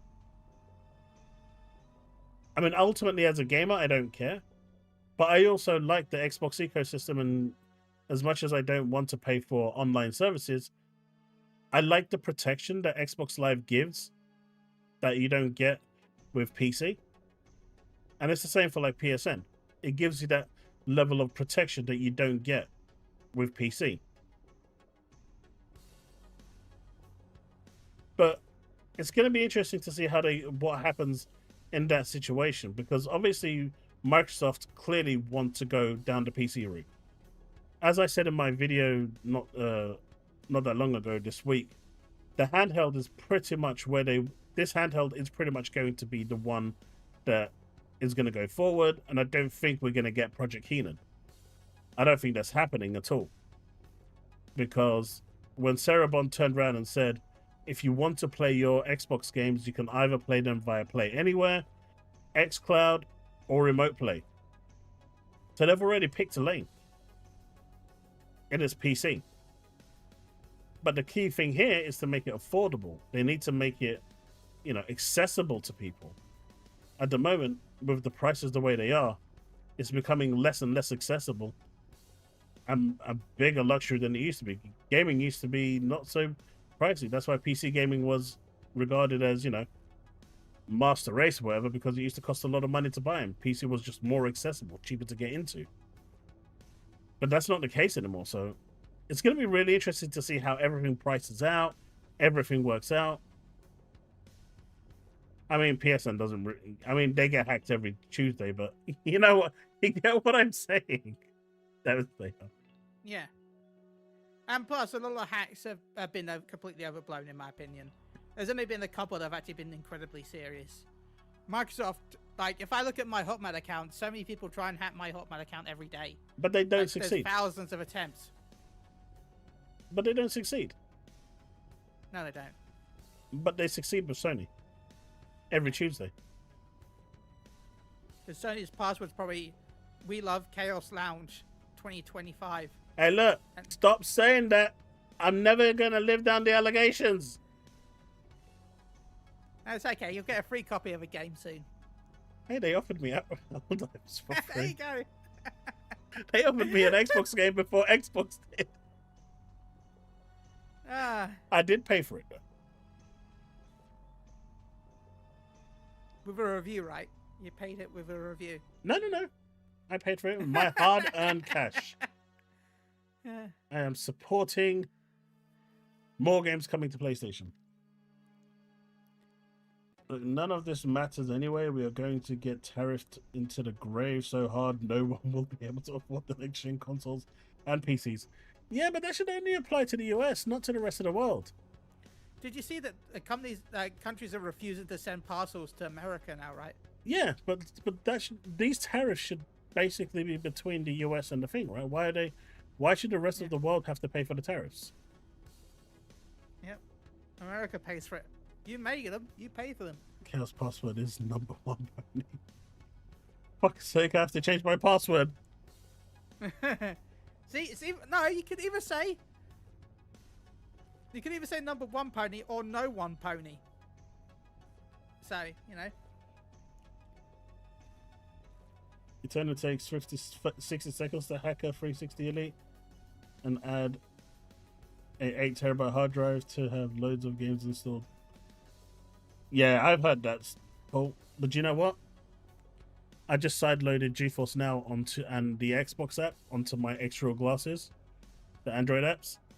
So now on my extra glasses, cool. I've got GeForce Now and xCloud with my controller hooked up, so I can just sit there with my glasses now and game wherever.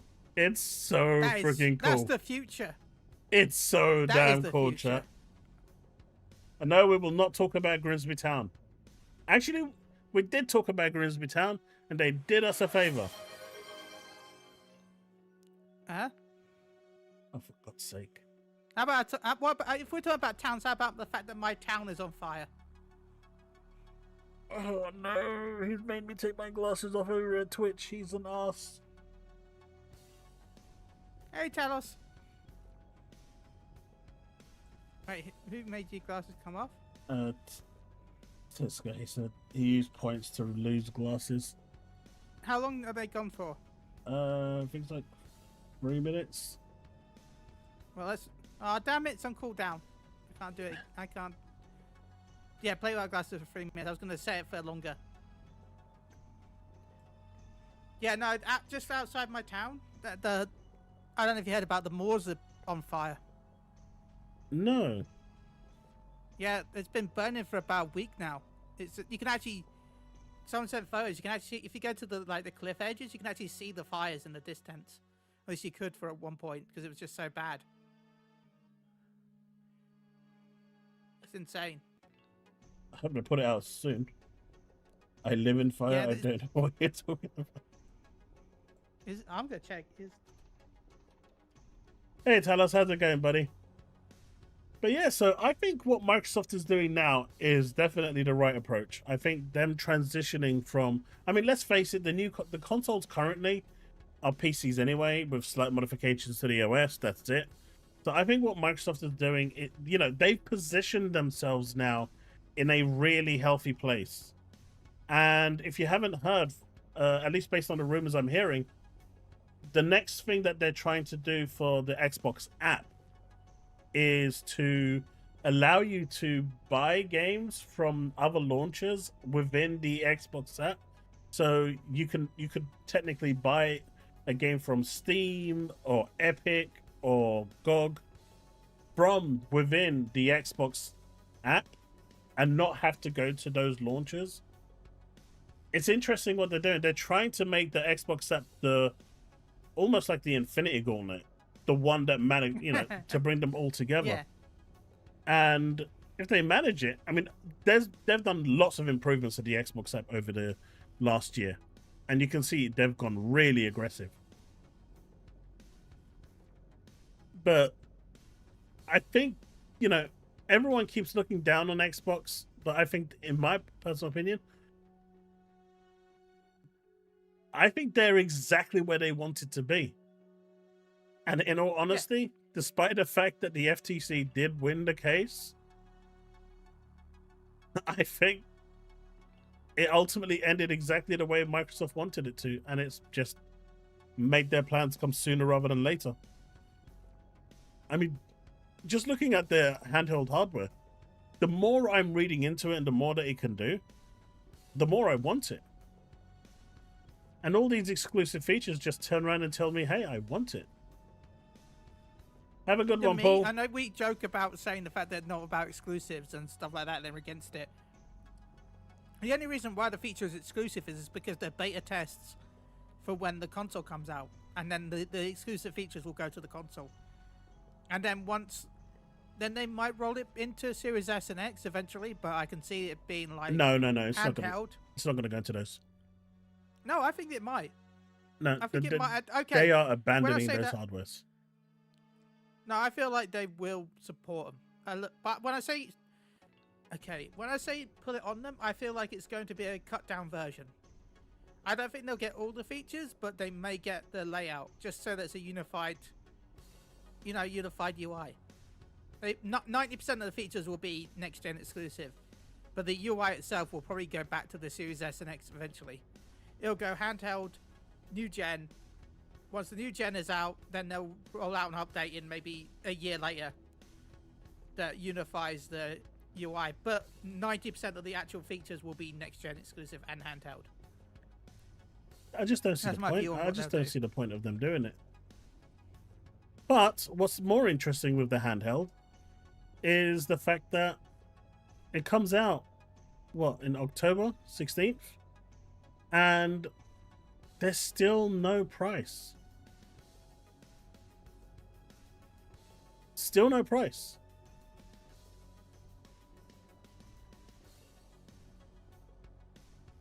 There's still no price for it. I mean, the current pricing out there is just something Billy Billiken released. It's not actually officially announced.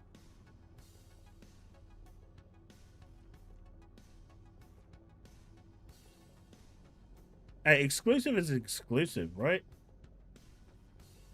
You're locking features that make the games run better to a platform.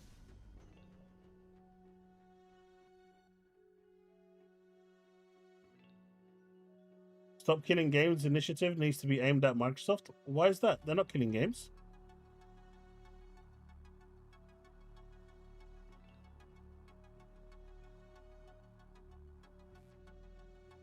Who did they shut down that made hits? I'm confused.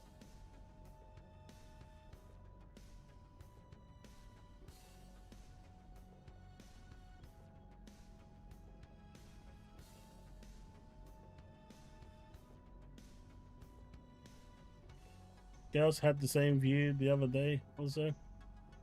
What's that?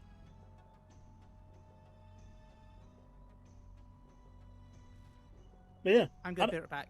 Yeah, that's fine. I just think it's I think exclusive is exclusive regardless of features or thing. The league price is the lowest it's going to be, so I would brace yourself for the price to be higher than that. I don't know, Invictus. I'll wait until I see it. I mean, at the moment we only have US pricing. I want to see what the UK pricing is going to be. Right? The leaked prices only showed US, and there are sometimes they mirror exactly what the US shows, other times they don't, and we get a lower price. We get a lower number. So, but you'd expect by now they would have announced the price. So either A, they're still trying to figure out what that price is, or B, They're concerned that whatever that price is going to be is going to really rock momentum.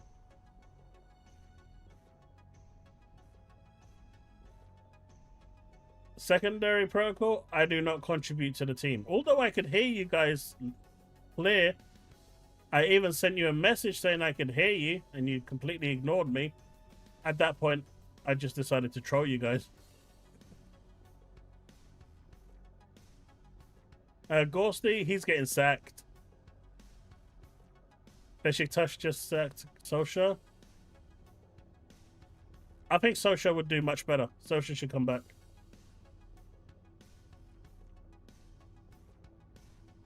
But I think, I'm not sure if you guys saw in a LinkedIn update, one of the developers, well, one of the people that, I guess you can call him a developer, hardware manufacturer, they designed the Series S and X consoles. They said now that the systems are wrapping up, it's good to have a retrospec, which means that next year the next generation console is coming. You know, if they're talking about wrapping up, it's, you know, it's obvious that they're preparing for the next generation console to land next year. It's going to be an interesting time to see how this all works together, because I think that the Xbox ROG Ally is going to be a really good companion for the Xbox console. Hi-Fi Rush Studio wasn't shut down, they were sold.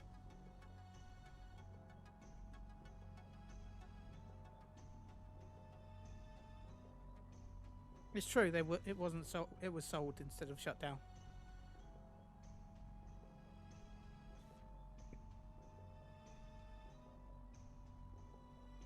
Well, I hope they figure it out. Handheld fellas, good luck. I mean, I like gadgets. I like tinkering around. Dev kits out? Probably not. See, one of the big issues with the Series X, if people don't know, is that development kits for the Series X went to publishers 2 weeks before the console got launched. 2 to 3 weeks before the console launch. Tell me that doesn't sound crazy.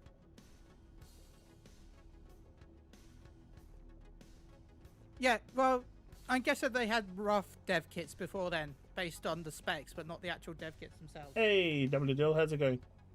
Yeah, they basically had a rough idea of what it would be, but they didn't have the dev kits. They arrived 2-3 weeks before. You optimize based on those dev kits. You need months to optimize, not a couple of weeks. Games go gold before a couple of weeks before launch. But you know, the whole launch of the Series X just didn't feel right. So I'm hoping that with the launch of the next generation, and the fact that they fumbled Halo at launch as well, that was massive. So hopefully with the next console, you know, they get their shit together and get it right. Because I think the next generation for Xbox could be really good for them. With the handheld that's coming out now, which is going to work really well with the next generation console, they've kind of got it made. By not being a specific console only and having a OS that's tailored to the console on its own, and them unifying it with PCs, handhelds, and everything, you can play your Xbox wherever you want. And honestly, that sounds great. Nintendo fans don't care about third party. Although they're cheering for Final Fantasy and Cyberpunk, so maybe they do. But Sony right now is looking at what Microsoft is doing, and they don't want to be left behind. Sony has enjoyed this walled garden for a long time, and they dominated for the longest time. I finished Death Stranding 2, Tiska. I'll talk to you about it after stream. It was it was interesting. But yeah, I think Sony has been watching closely what Microsoft has been doing, and they've tried to hold on to that walled garden for the longest time. But shareholders are going to see what everyone else is doing. They're watching what Microsoft is doing and how much money they're making. I mean, when you look at the top PlayStation selling games, the top Xbox, well, obviously Xbox is going to have Xbox games in there, but PC as well, and they're mainly dominated by Microsoft games, that's obviously going to turn heads, right? And so now they're starting to realize that maybe we can make more, and that's why they're looking at putting more games elsewhere. Otherwise they wouldn't. And now when they're talking about having a Series S model, a slightly weaker version, which is completely weird, especially after they've seen what's happened with the Series S console. And, you know, to me, that's just completely illogical. But it just looks like they're always that one generation behind in doing what they're doing. And I think it's a really, really dumb move from Sony. If that Series S news is really true, I think it's absolutely stupid. It should not happen. And I really, really hope it's just someone out there, like, I don't know. I'm not saying it was him, but like, just say like a Detective Seeds insider that decided to come out and throw something out there that got latched on, and then everyone started talking about it. I really hope it's one of those scenarios, because I don't think, you know, I don't think the world is ready to have a second round of, and you know the developers aren't going to cry when it's PlayStation, but if they do, can you imagine another round of developers saying, oh, we can't develop our games because we actually have to put in extra work to optimize our games, and we don't want to do that. I mean, I understand when they've got to optimize it for 9 platforms, though. But they shouldn't be supporting the old, you know, look, Xbox One and the PS4 should be gone. The fact that they're still supporting that right now is crazy, right? That should be out. It should be out. There's no reason for them to support those devices anymore. What they should do is do what Microsoft did. If you want to continue playing the next generation games, you've got xCloud, play it through there. Sign up to the subscription service and play it. That's still 7 platforms. No, you've got Series S, Series X, PS5, PS5 Pro. PS5, PS5 Pro. That's it. 4. If you're talking about next gen and what as well. Oh, no, I'm not including next gen. Right now, it's just 4 platforms. Okay. And Switch 2. No one cares about the Switch 2. It's still a platform. I mean, if you insist, and but no one believes it. Nobody cares about Switch. It's Switch just 2. an iPad. How come... that hurts. That actually hurts. That's your own app. Well, guess what? The LIX is just a phone. The what? The LIX is just my mobile phone without but it's the not phone features. It's not, because the LIX can not only install native video games, but can also make phone calls. With my Android. No, you're not installing a Windows game on there. Isn't there? Didn't Windows phones exist? They did. They were running on ARM, not on Windows. There you go. Not on Windows, my dude. But look, you stick to your iPad while the rest of the world moves on. Hey, be nice. How's it going? But no, and when we get to the next generation machines... I'd buy something that's not Sony based. I mean, Apple, as far as you're concerned, is Sony, right? No. Well, this is the last time I'm going to be on this show, everyone. It's been fun. But, you know, next generation, I think in 6 months, they should support the last generation. Because obviously games are in development mid-gen, right? It takes years to make games. But I think up to 6 months, it's okay. But after that... I'd argue up to 12. No. No, because I'm not paying £700 for a console to have the game restricted by the previous generation. And to be fair, for most of this generation, whether you bought a Series X at $500 or you bought a PS5 or a PS5 Pro, you're still restricted by the previous generation. If they make a game that's supported by the PS4, you just bought a £700-800 PlayStation 5 Pro to, be cucked to buy a PS4. By the way, Bags asked if I finished Baldur's Gate 3. No, I haven't. One of our players actually got ill, so they've been able to play for a couple of weeks. So, and then we had someone had to go away, so we haven't actually been on for a while. I'm hoping to jump in tomorrow. So that's why I'm here today, because normally we'd be playing it today, but people are ill. But yeah, so that's just my opinion. I think they should move on with the generation. 6 months should be the maximum. I'm gonna so laugh if I'm right and there's a PS4 game when the PS6 comes out. There probably will be. I'm not talking a Sony game, by the way. When I say that, I mean like an indie title that, I don't even think it'd be a triple, like an indie game. Hey, Kilandros. I agree, Cisco. 6 months should be the maximum. Anything more, I think, it just damages the complete outlook of everything. I'm gonna stick with 12 months. I feel like 12 months is fine.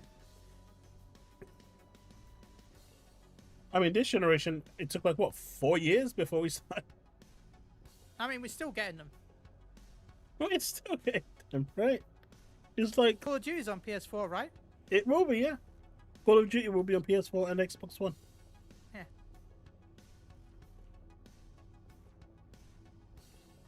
So earlier this week, I put a tweet out, right? And I said, the Series S is a capable machine. You get what you pay for.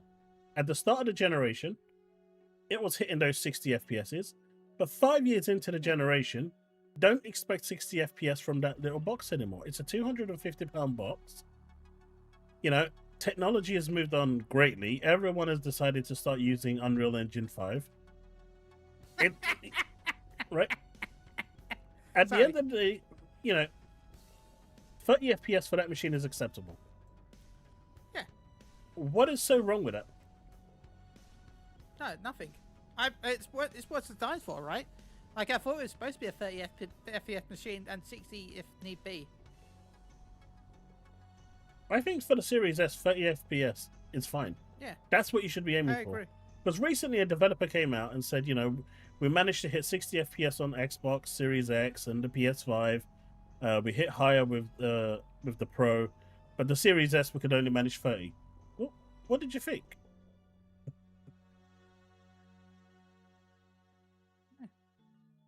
It's a cheaper machine with less weaker parts. I think it's fair.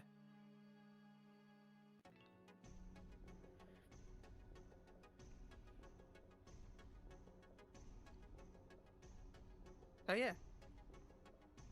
I mean, optimization obviously isn't free, but at the same time, it still takes time and effort. Yeah. But they're running it through an optimization algorithm anyway. The software does most of it for you. You just touch it up at the end to make sure it runs fine. It does like 70% of the work.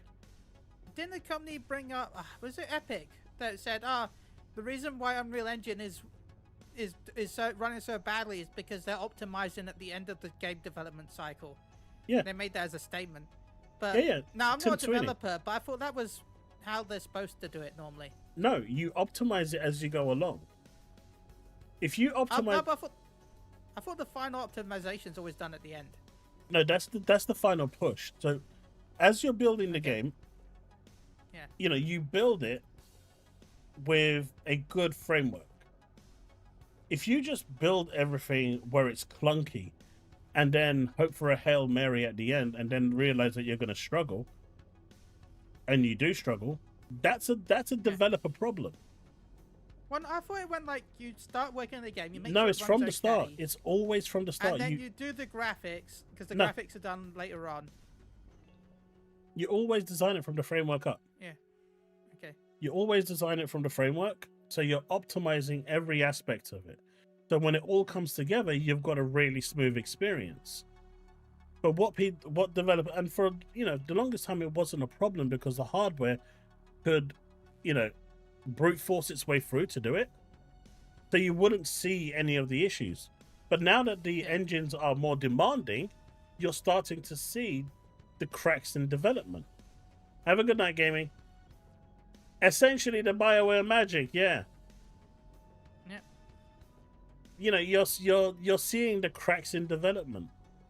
But it's like when we build websites where I work, you are optimizing everything from accessibility.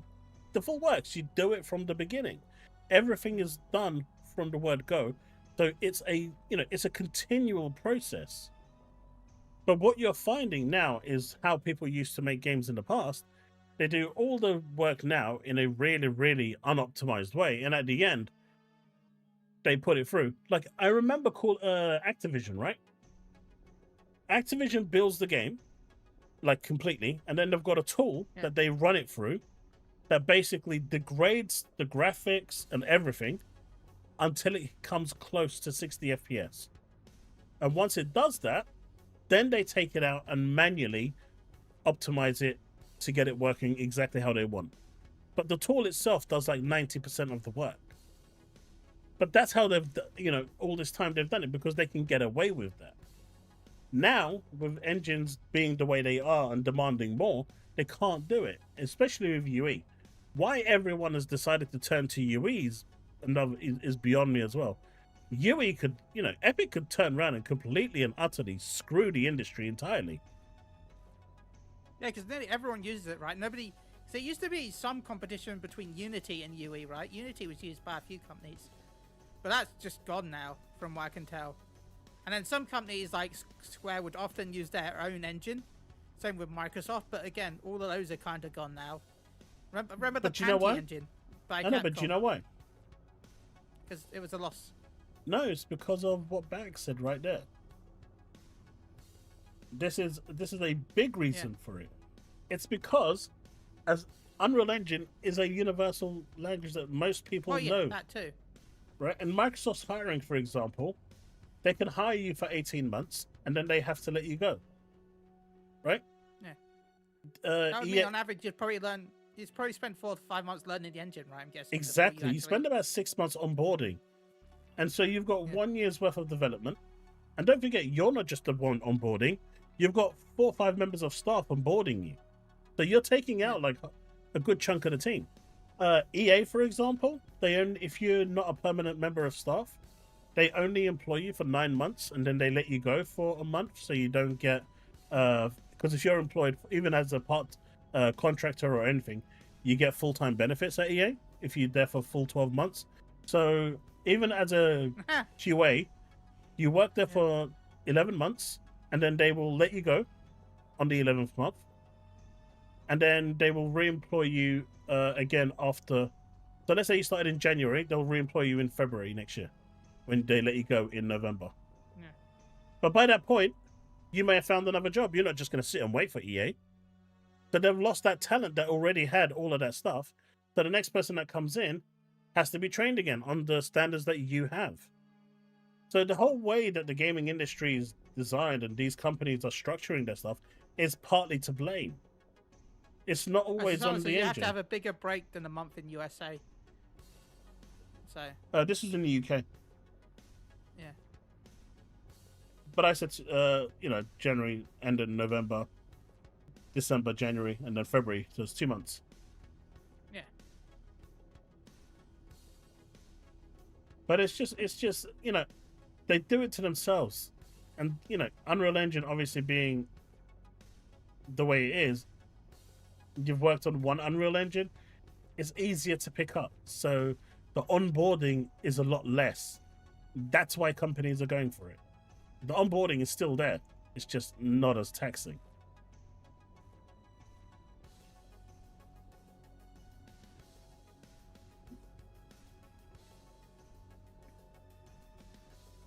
Bring back CryEngine. It's still about, isn't it? Man, do you remember the days of... Go ahead. Did it run Crysis? Yeah, that's what I was going to say. Do you know what? I actually built my PC to run Crysis at the time. Isn't it funny now, right? From what I've heard, there's some games now where it's like, the game is so old that the engines have to now brute force them because the feature set that the graphics cards used to have isn't available on the new graphics card. So you can bring back the question, so and so can they run it for older games, because the games are now running worse than they were before because the features that they were using don't exist anymore. Like, isn't that one of the reasons why PS2 games have so much issues being ported over? Because the PS2 had a really complex, like, transparency engine, if I'm rightly. Like, the PS2 was really good with transparency effects because of the way the PS2 was designed. And nowadays, they don't have that same effect anymore. So that causes the things that they had that looked really good on the PS2 now has problems and uses a lot more RAM and memory for the same effect because it's not designed the same way. Not just the PS3, but the PS2 as well, Bags. The PS2 had the emotion engine, right? Yeah, the emotion. Yeah, the emotion engine. Also had a crazy 2000 megahertz frontside bus as well. Unheard of back then in anything. Tiska, if they made consoles modular, it would just become PCs. Yeah. They wouldn't do that. There's no point in them going down that route. If they go down that route, they might as well just leave them and let everyone have a PC.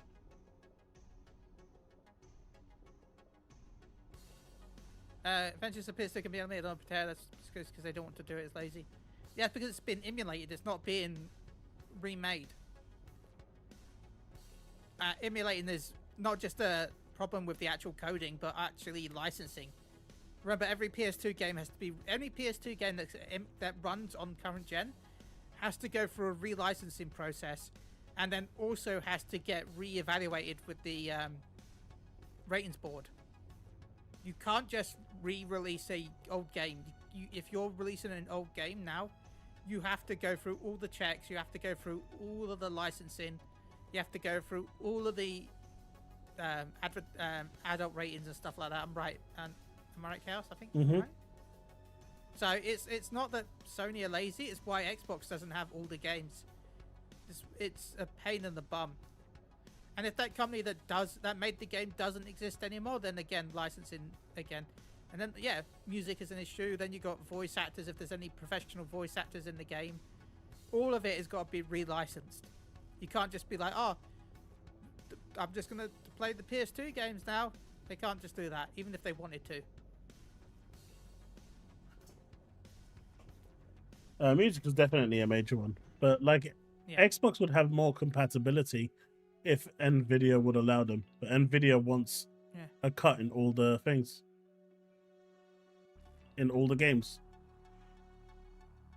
Which is a pretty big problem. Because they don't want to... no one wants to give money. Because first, NVIDIA wanted money on every console sold because there was an emulator built into the console. So they wanted money from every console sold because of the license for the emulator with the original Xbox. Microsoft taught them out of that. And then they also wanted money from every Xbox game sold because it used NVIDIA codexes. So even though there's not an NVIDIA card in anymore, it would still have the NVIDIA codex, so it had to be emulated. So they wanted money for every one of those as well. So yeah. If you own the disc, you should be able to put in play as simple as that license stuff. Your disc is only licensed to be played on that original hardware. If you read your EULA, even physical copies are not owned by you. You're only renting the game. Yeah, but you're renting the game for that console. Yeah, but you still have physical owners, right? And that's that. Yeah. And that's what people always argue. I know people say that that's the case, but at the end of the day, I can take that game, borrow it to someone, I can go sell it. You have some form of ownership. But you don't have the ownership of playing on something that is different. Yeah.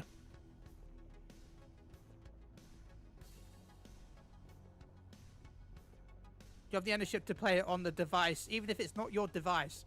As long as it's the same device that you've purchased it for, you've got the ownership rights to do that. So you've got the ownership rights to play a PS2 game on a PS2. Even if it's around your friends, as long as it's a PS2, you've got the right to do that. You just don't have the right to play on the PS3.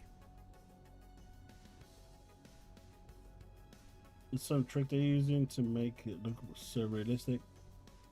Yeah, so with the body cam one, what they're actually doing, what you see is the only thing being rendered. So they are, you know, anything around you is not actually being rendered.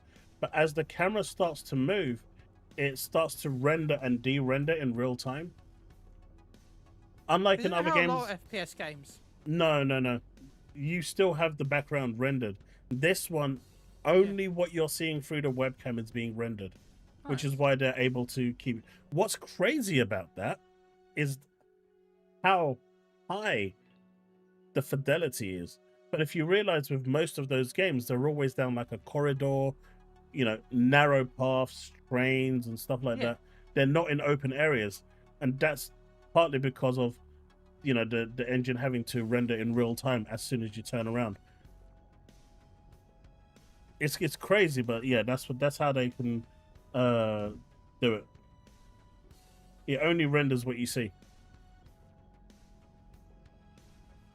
But so we're all agreed. Go on. Okay, sorry. No, go. I'm gonna say I don't have board games, but I guess technically, if they wanted to. What's that? What Venture said. So if I own a board game Clue, and Hasbro decides to discontinue the game efficiently, cancelling the license, does that mean that they can come to my house and take it from me? No.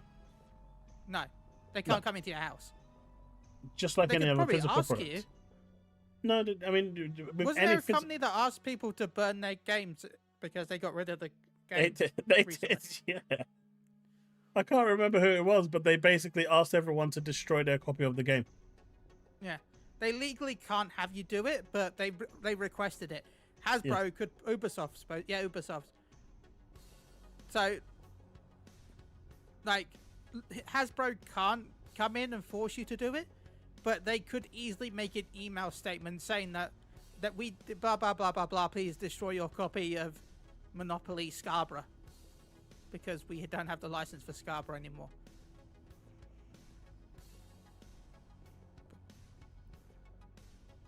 Yeah, like no one is gonna do that. No one. No. Hey, could you go and delete that stuff you paid me money for? Yeah, why? Well, we just want you to be nice people so you can just delete it and we can move on. No, we're not going to do that. But why? Come on!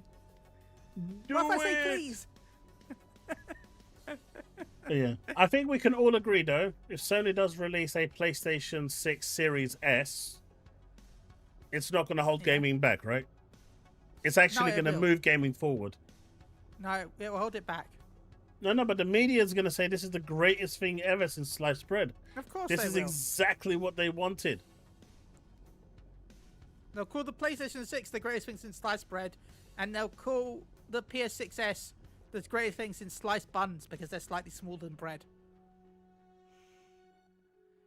Let's see. Let's remove this. Go back to this. Play Obscure will become a franchise. Moving on from all of that discussion. Yay. Expedition 33 is the first game. More to come from Sandfell Interactive. So if you enjoyed Player Obscure, this is the next game I'm looking to finish. I need to finish it at some point. Yeah, now that I've finished Death Stranding 2, I'm going to jump onto this. It's going to become a franchise. The game did so well. Not only are we presumably getting DLC, but we will also be getting a whole bunch of games with it. In the interview with Mr. Matty Plays on YouTube, creative director Guillaume Broche said Player Obscure will be the franchise name. While Expedition 33 is just the first story it has to tell in the series. So Player Obscure is going to be the name, so it's going to be Player Obscure whatever. Player Obscure is the franchise name. Expedition 33 is one of the stories that we want to tell in this franchise. Exactly what it will look like and what the concept will be is still too soon to announce, but what is sure is that this is not the end of the Player Obscure franchise. So, if you've enjoyed the game, or are enjoying the game, Expedition 33. Let's see Duck of Death if it will bring me to tears like DS2 did. that game hit me hard, man. That game hit me way too hard. But yeah, so I'm looking forward to this one. But yeah, good stuff. I'm not doing those crazy climbing challenges with this though. They can keep those outfits. I don't need them. Oh, I tried to do one of the jump puzzles. I got frustrated, and I'm not gonna do any more ever again. Yeah, I'm not doing it. So, some Ubisoft news, because why not? Yeah, sure. Atari now owns rights to several Ubisoft games and will bring them to new platforms. They are Child of Eden, Cold Fear, Grow Home, Grow Up, and I Am Alive. These games have pretty much been abandoned by Ubisoft, so they decided, hey, we are going to take these games and sell them away. And Atari, who really has come out of nowhere, has decided that they are going to snap it all up and take it. Yeah. I only ever played Child of Eden out of all those. And I actually got the Collector's Edition because I got it for quite cheap. Came with a cool little light keychain. It was a cool Collector's Edition. I mean, technically you do Ventura, you just can't play it. Look, you still technically own the disc, right? It might be a coaster, but you still own the disc. Just like all those AOL dial-up discs, they're going to be rendered useless when AOL removes its dial-up service at the end of the year. So, I mean, technically you still own the product. It's not worth anything, but you still own it. Hey, look. Was it Volkswagen? They're basically doing a trial at the moment where they sell you the car, and if you want to remove the limiter of the car, you can do it for $20 or €20 a month. Yeah, you can go faster if you pay more money. Yeah, you can go for like, what? I just paid all that money for the car, and you're gonna charge me a subscription service to drive it faster? What? You know what though? That's just an easy way for the police to arrest people for speeding. Right? Right? Just have a system where if you want to go over 60 miles an hour, you've got to pay $20.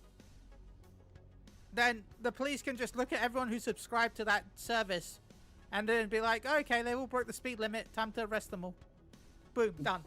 Yeah, it's just dumb. It's just so dumb. Anyone that actually pays that fee is stupid. I don't care what anyone says. Hey, UK son, how's it going, buddy? Did anyone know that Silent Hill released a new trailer, Return to Silent Hill? No.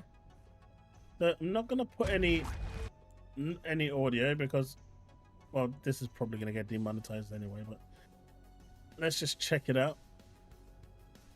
Let's see what it's all about. It would be nice if you guys could actually see what I'm looking at. So, apparently, Silent Hill has released a new trailer, Return to the Silent Hill, and it doesn't star a woman this time. It stars a dude. The world is healing. He looks Cars a bit are like boring. you. Cars aren't boring. He looks a bit like me. I'm way more handsome and round. Wait, that's what I said, a bit. Because you're more handsome. And round. I'm way more round than he is. I can just tell from the face. I am way more round. Look, they just wanted to make, you know. And don't forget to like and subscribe, folks, if you're new to the channel. Or if you haven't subscribed, if you haven't liked yet, hit that like button. Do it. Yeah, hit that damn like button. Okay, I want to make sure I said that and make sure I've already done it. Okay, good. Guys choking.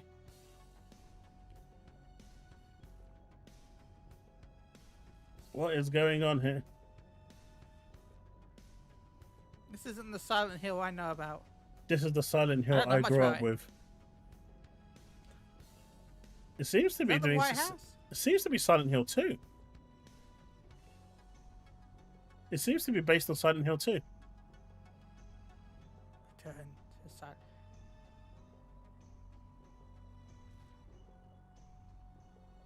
I'm sorry, but the Pyramid Head looks so less scary when it's in live action. In theaters, January.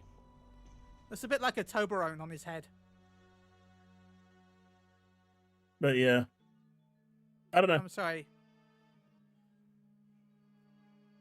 It will be interesting.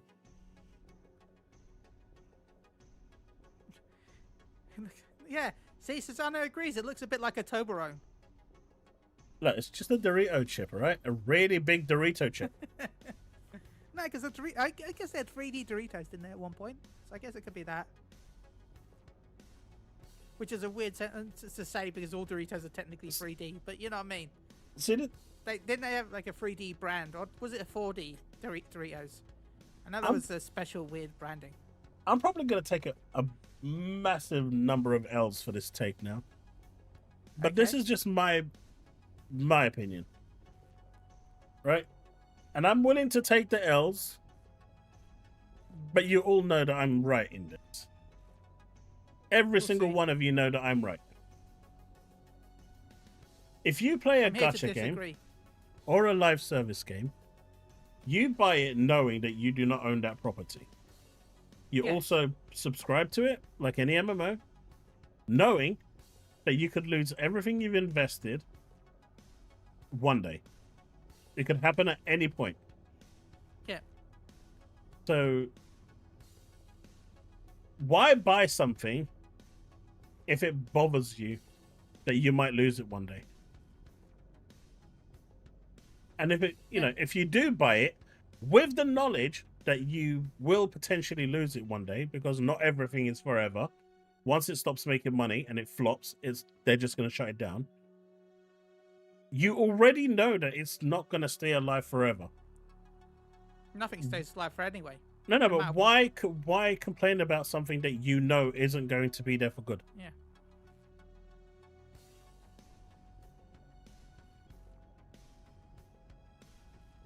So, I totally agree, and I'm on board with the whole movement that's happening with the Don't Stop Killing Games. I agree with it wholeheartedly. Some sort of conversation where we jump from this to that. It's just something I read somewhere, and I think we were talking about live service games and ownership of games, and so it kind of made sense to segue into this, but because people, they say if I'm buying a game, I should own it. But if you're buying a game on a license and you know that it's on a license and you know that it has an expiry date at some point, I mean, most people don't know that. Most people have never paid attention to the fact that, mate, if it's a live service game and it's an always online game, you should know. But even old physical games were bought on a license, technically, legally. Yeah, but they are played offline. Yeah, if you are buying a game that is always online, then you have to know that at some point those games are going to go offline. Yeah. It's the principle of the transaction. But Chaos, I'm from Yorkshire. Hey, look, Banisher, I am also from Yorkshire. Look, okay. If there's two things that people from the United Kingdom do best, it is one, moaning, and two, queuing. Yeah, we do that too. And we the can do best both. part is we can do both at the same time. In fact, you do both at the same time. You're in the queue and you're goddamn moaning at the same time. It's a one thing. But no, my view has always been this. Having those games last forever would be great. And having a method of playing those games, which is why I said, I'm in support of the Stop Killing Games movement. Right? But for me, I'm paying money for it. I'm buying that game knowing that one day Destiny won't exist. I bought Anthem knowing that if it does really badly, it's not going to exist. It's a really sad time that it's coming to an end and the servers are shutting down. But you know this going in. So if you've got full knowledge of this going in, you only have yourself to blame. You shouldn't be crying about it. Because you knew that was going to be a thing. I think it's worth having a conversation, but the way people are saying that they're stealing your money, no, they're not, because you made that transaction with the knowledge that one day that's going to be taken away. I really hate that statement of, well, if I don't own the game, then stealing isn't stealing. It is stealing. It bugs me so much. It's still stealing. It's still stealing. I didn't know there was a Still controversy. stealing. What's the game keycard controversy. I mean, a lot of people complaining because it's a digital. Because it's a digital code, right? A lot of people are still complaining the fact that there's no game on the cart unless you download it, which you have to do. And everyone's like, "Oh, but what if Nintendo shuts the servers down? They still have the original Wii servers still up." People seem to forget the fact that I don't think any console really has shut down their servers so far. Yes, Brian, definitely. Okay, that tickled me. That was good. Yeah. That's good. That was so good. I'll allow you to send me the GPU. I'll allow it. I'm sorry, Tarnish, but it still is stealing. Piracy is still stealing, no matter what.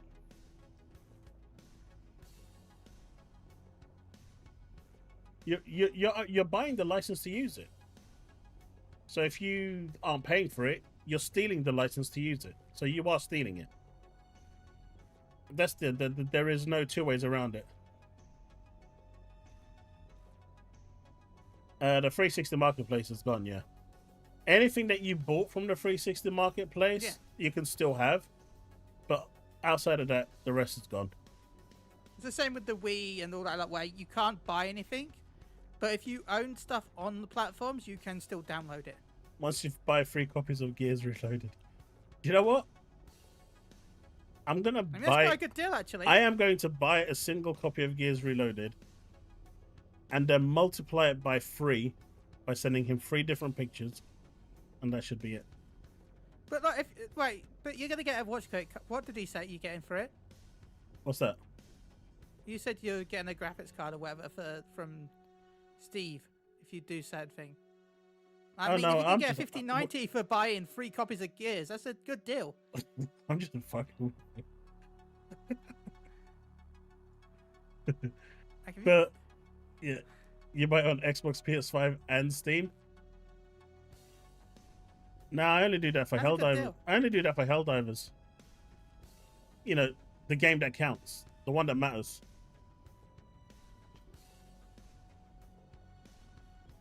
I need to make sure he's not outside my house. But no, you know, that's been my point.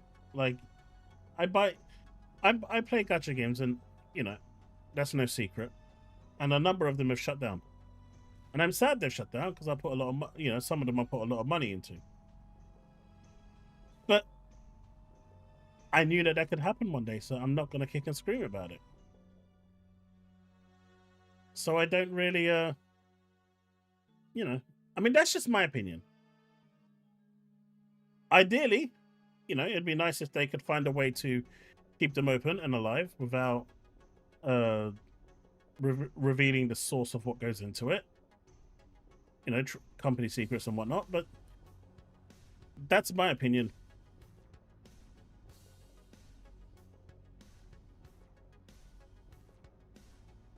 Yard, I can still... What's a yard? And finished the campaign on Insane solo faster than I did. I finished it in 2 minutes, mate. I mean, I was dreaming, and you didn't specify I can't be dreaming, and I've got no way of proving it, but you'll just have to take my word for it. But I did finish it within 2 minutes.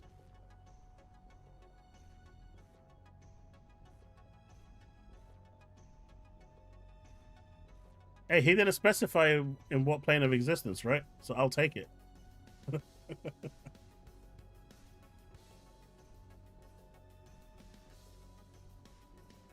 I mean, EA has been doing it for years, right? EA has been shutting down their servers for their previous games for years. And no one ever really said anything. Everyone just bought the next iteration of FIFA and then continued. Everyone bought the next iteration of Madden and continued. But every 2 years, they were shutting their servers down. At some point, they were shutting them down every year, as soon as the new version came out. It wasn't, I think, until it went on to Play Access where they started leaving it up for 2 years. Probably a requirement from Microsoft. But no one ever said anything.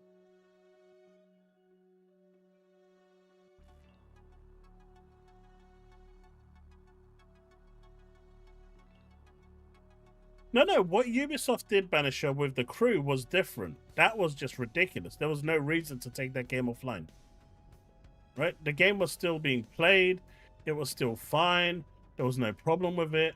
You know, and as long as it was bringing in money or whatever, it was still fine, you know. And it wasn't even a live service game. It was an always online game. They could have just taken it offline and left it that way. The crew was absolutely a piss take from Ubisoft. They could have easily taken that game offline and done it. Just like Redfall did, right? Redfall took the game offline, gave you a completely offline experience with if you wanted to. No, it's a lot less than that. You don't get access to the online features. You only get access to the offline features.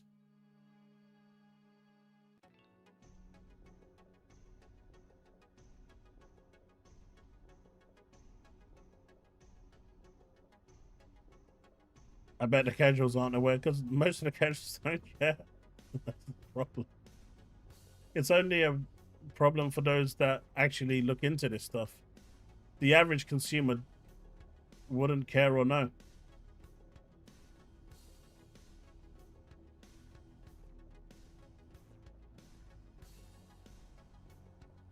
But Ubisoft with the whole Crucible thing, that's why, you know, everything went pear-shaped, because what they did was really wrong. That wasn't the same as a live service game shutting down.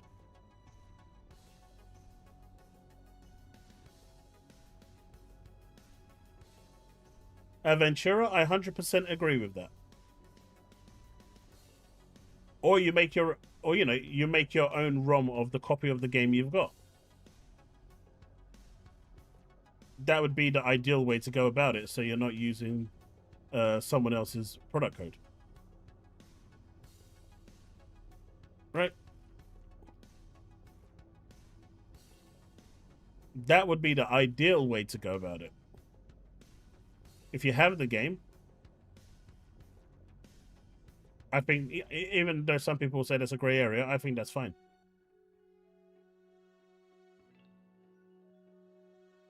It's not just Ubisoft, though, is it?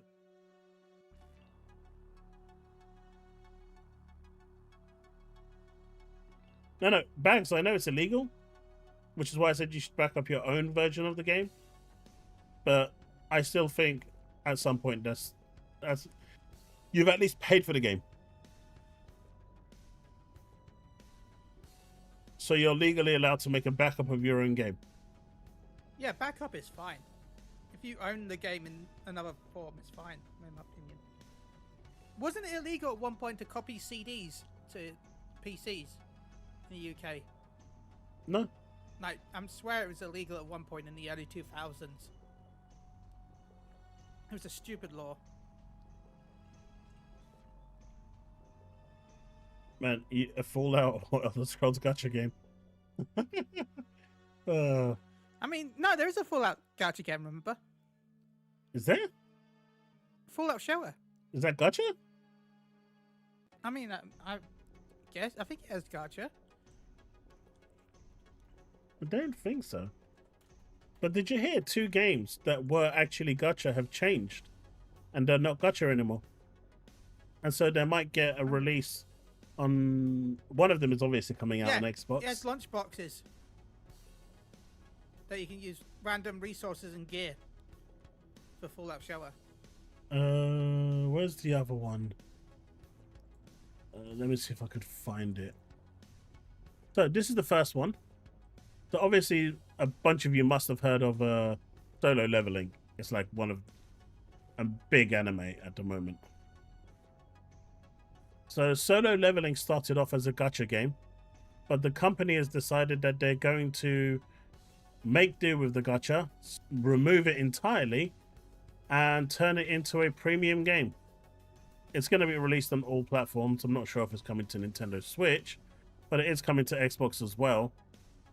But they've completely redesigning it, so it's been delayed till next year. This is one of the companies that's done this. And the other one is this one over here called Duet Night Abyss. which is basically Warframe in anime. And let's see if they've got a trailer.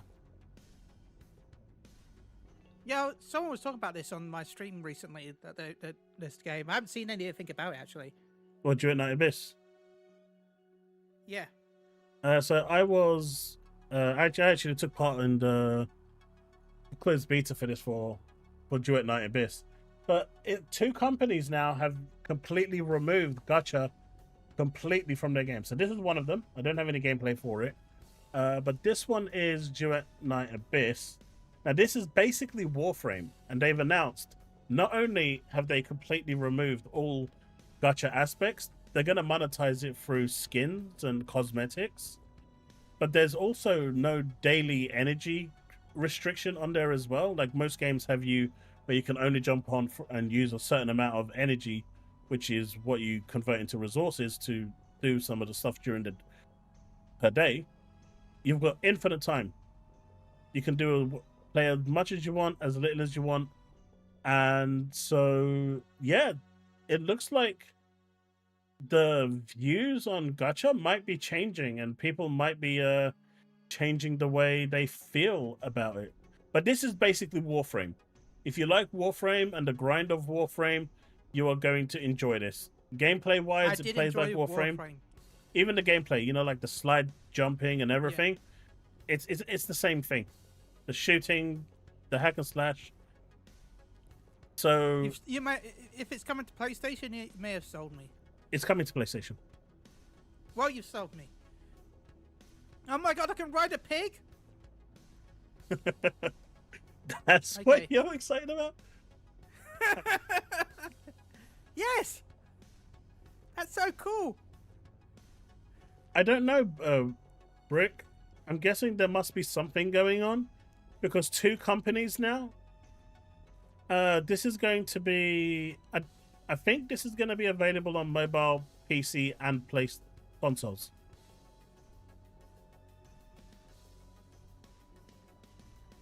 Can we ban Devastator? Because that's mean. What's that? Wait, you want to... yeah, I'm not that way inclined, man. Unless it's a hot waifu. You were saying it was stupid of you to see this back purchase. No, I'm saying that you can purchase up your own purchase games. You just can't download games that you do not purchase. But if you purchase the game, you can back it up. You just can't back up something you do not own. But yeah, you have not bought a copy of Anthem Get Good. You can't back it up onto PC. It's interesting that gacha games are now, they're changing their ways. And I thought that was really interesting, because that's a massive change in tide. It's not the norm.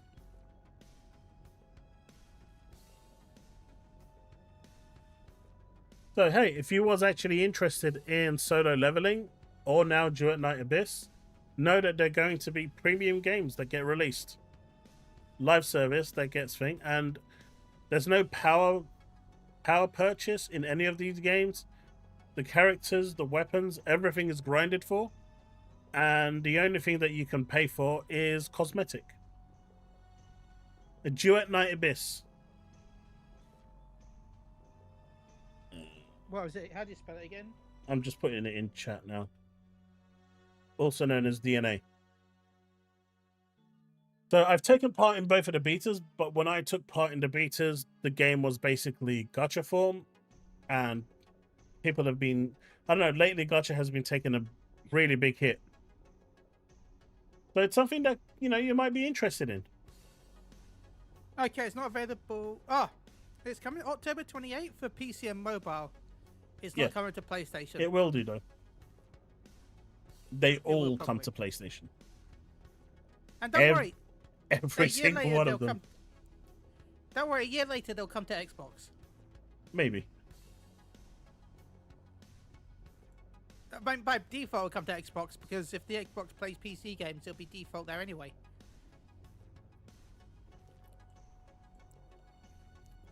What is this parental controls? Devastated. Those laws will probably not get passed because governments like money, and the amount of tax that they make from these companies is astronomical. But nonetheless, I thought it was a thing. I think that was like really, really good news. I think it was, well, good news for those that want to experience these games but don't want to get involved in the gacha side. So, you know, you've got 2 games there now. That's a really good outlet that you can actually check out. So the last piece of news that I've got is this one over here. No, it's not a Gears news. It's Black Ops 7. Okay. Apparently, Black Ops 7 U-turns on Black Ops 6 carry forward, just days after announcing it because of the massive backlash. In an unprecedented move, Activision won't be moving forward with a key feature of Black Ops 7 after what seems to have been an overwhelmingly negative response. Activision made a major announcement regarding a particular feature in this year's Call of Duty, Black Ops 7, the game which had its full reveal at Gamescom just 1 week ago, will no longer support Carry Forward. Carry Forward is a feature that allows players to bring Black Ops 6 weapons, operators, skins, and other cosmetics with them to the new game. Unfortunately, that's made it more difficult for players to be excited about the upcoming game. What the?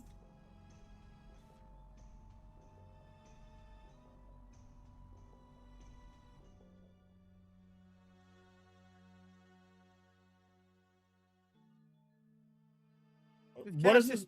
Die. Oh, there we go. What has this got to do with That's not real.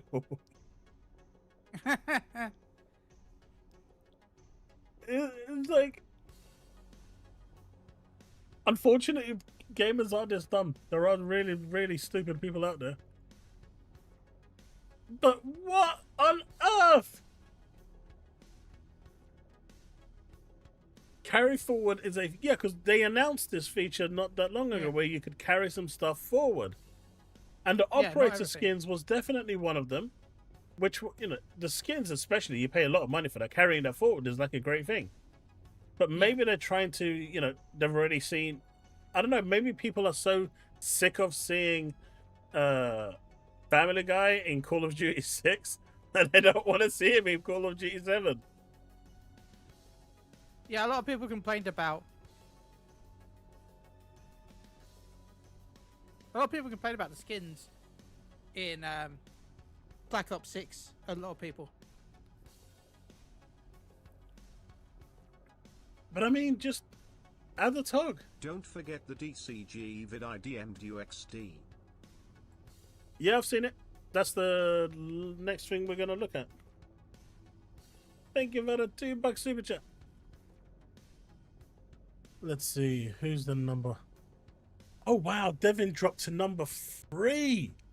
He's not even here, but John Gray, geez, he's number 1 with 600 points. He got removed. He got removed on. So I won't have Snoop Dogg. John Gray is slaughtering with Black Ops 7. No, you won't.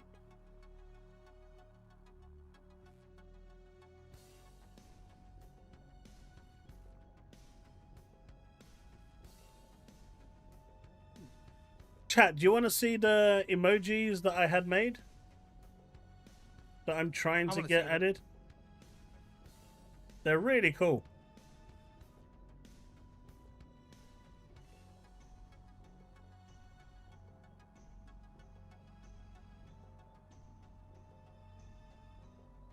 So I'm just trying to,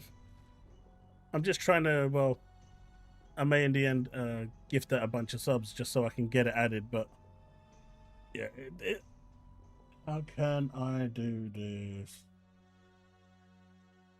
How can I do this? Let's see if I can do open link. Yeah, I can do it that way.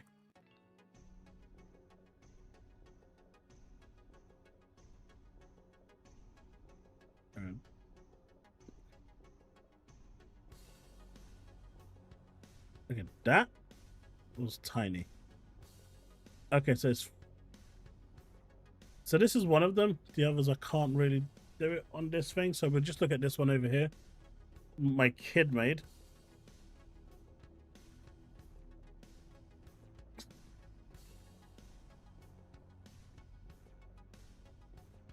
Oh, that's cool.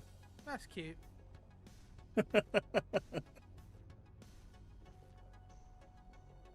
So there's 3 of these. There's this one. There's one with the person holding me, basically holding my hands up with boost at the top.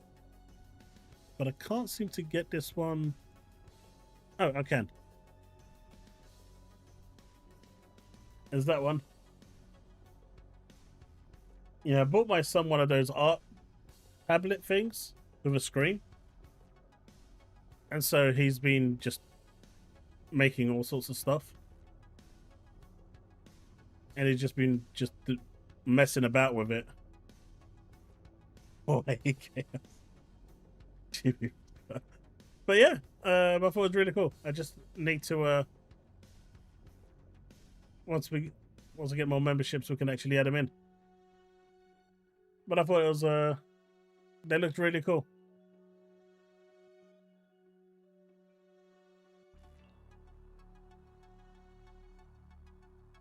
Coyote.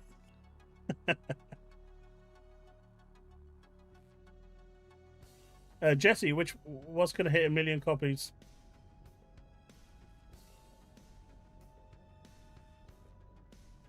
Alright, where was that video?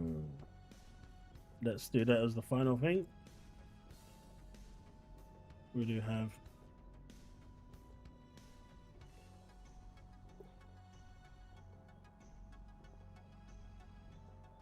Alright, let's check this out.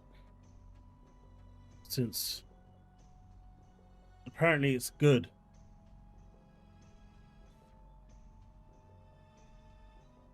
The Act 4 can sell more skins if they don't carry over.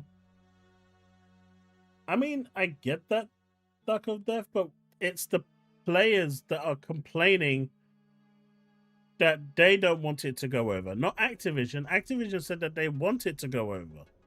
So, you know, they're respecting the money you're spending. But the players are saying, no, we don't want it because it means we don't get excited for what's coming next. That's weird. All right, let's see what he has to say. Hey there, gamers, Dreamcast Guy here, and today we're talking about Halo in Helldivers 2 because the crossover update for ODST has just dropped. In fact, I've been playing a bunch of Helldivers all morning, and I gotta say that today is a very strange time. People are saying that this is the moment that the console wars died. Like, truly consider it. Today, the 26th, Helldivers has gone to Xbox. In fact, this morning, I've been playing all this Helldivers with a bunch of Xbox people that are diving in for the first time ever, learning the power of democracy. But even that, think about this Halo update. The fact that now I have a bunch of Halo skins, Halo weapons, Halo passive bonuses and stuff inside of my PS5. Very surreal, but also Gears of War is coming to PS5 today. I got a video coming up about that as well today. But let's talk about this ODST update. I want to talk about... Didn't Gears... I swear I saw somewhere that Gears didn't run as well as it does on Xbox. Or is that not real?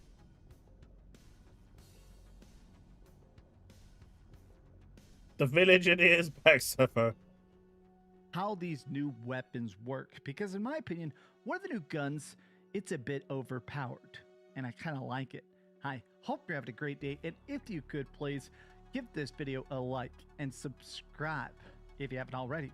Now I want to break down what this is, because these crossover events, they're always a very limited time. If this looks good, if you have Helldivers 2, or if you're interested in it, you have to buy it now. Typically, these crossover events are very limited time.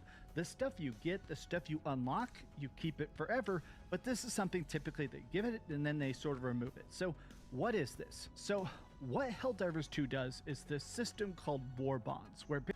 Here's a question that I want to ask because I don't know the answer. Maybe Chili, you might know the answer to this. If I buy that war bond, Yeah.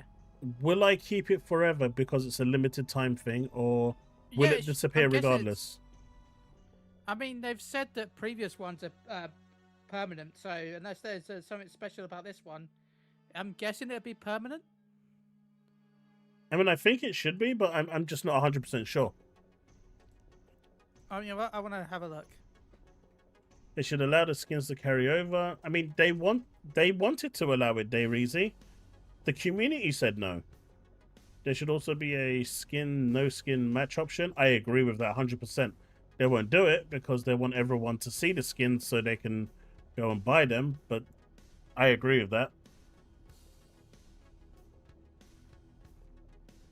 As digital supposedly they've confirmed on Discord that it's permanent. It's permanent? Yeah. The Killzone stuff was sold separately, so it wasn't permanent, but the Warbond stuff is permanent. So if you buy it, you'll keep it on your account. At least that's what it says on Reddit that someone found on Discord. So okay, so that's cool. I just need to decide on which platform I want to play because it's not cross-save! Like, how fucking dumb can you be to not have a game like this cross-save?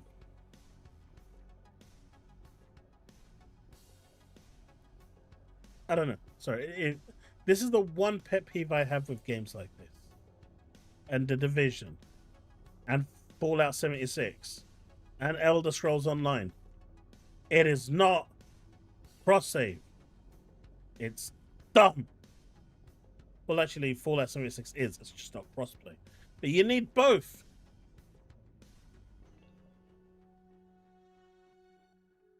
It's so dumb.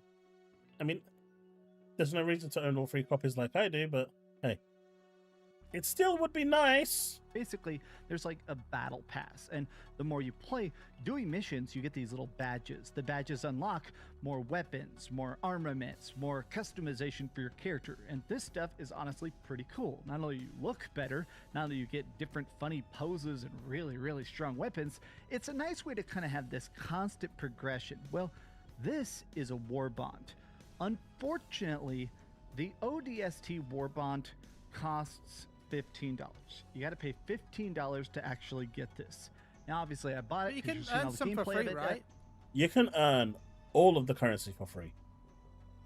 Secondary Protocol said it's going to carry me through making sure I earn all the currency for free.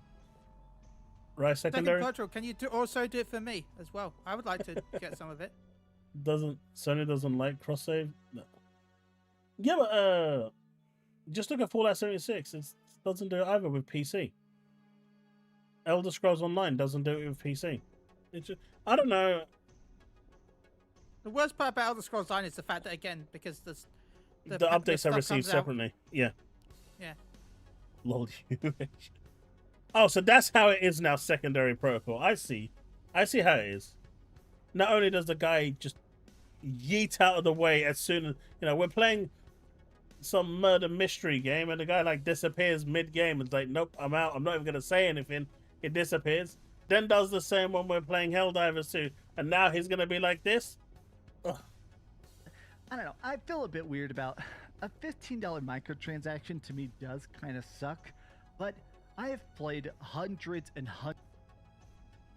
A $15 Halo cosmetic sucks. But the one that was for Killzone, and I remember that one was amazing, right? That one was brilliant. He had no problem with that one. That wasn't even a war bond. No, it was just buying the cosmetics straight off. Yeah. But that one was excellent. He didn't mind that one. No. To be fair, I also like that one more. But it's the same principle. Yeah, it's the same principle. Well, not really. I'd say the war bond is a better deal than the... Well, no, remember, you have to put... No, remember... You have to play the game for the war bond.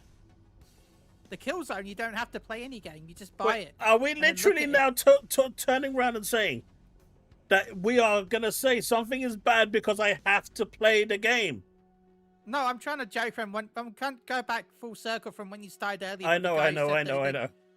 Yeah. But there was that guy that turned around and complained that he had to buy the game. And he was very upset about this. Yeah. He was extremely upset that he had to buy the game. Let me see if I can quickly find that thing. Let me see if I can quickly find it. He was. Sorry, I'm totally not getting distracted by the new Destiny game. I'm sorry. I realized I can get it working on my laptop using the HDMI cable that I've got. Have you tried it with the Mumu emulator? Apparently that works best for it. Oh no, I'm running on my phone and I've got a USB-C to HDMI to my Elgato, and then I'm just capturing the footage on my laptop on my full screen. All right. Yeah, I really want to try it because I heard it's really good, but apparently it's really worth re-rolling to get a mythic character if you haven't already. So I haven't got that far. I'm just playing it a little bit right now, and with this I can also use my controller because everything's my controller's plugged in. My controller's connected to my phone. So let's see if I can quickly find it. Is this it here? No. If I can't find it, I will.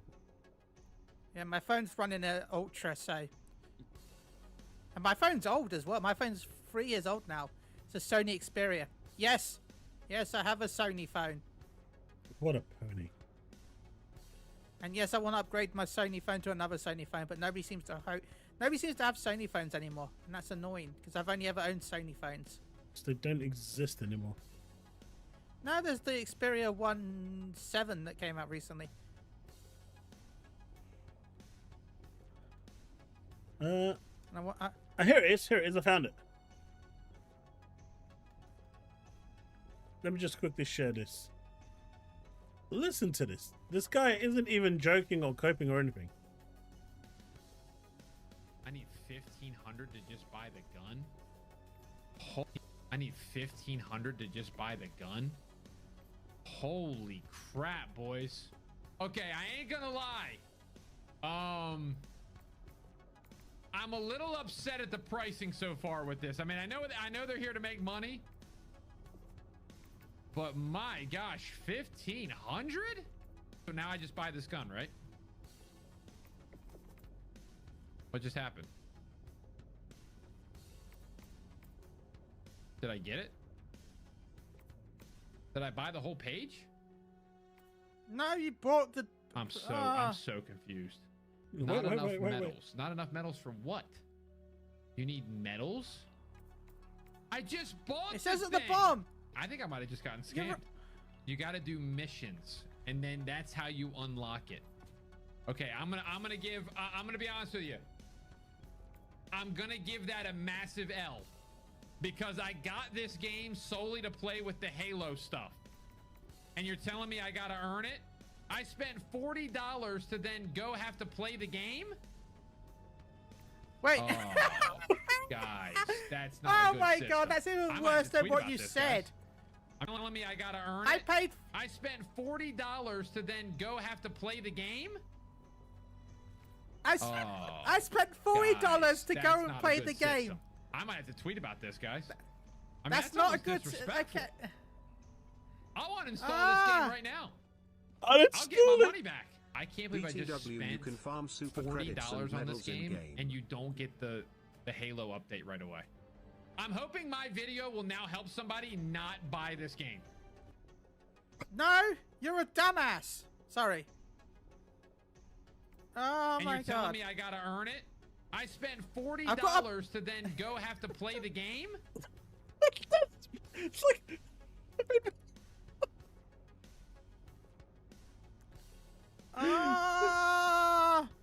Come on. That's special. That is special. I'm gonna give that a massive L, because I got this game solely to play with the Halo stuff, and you're telling me I gotta earn it? I spent $40 to then go have to play the game?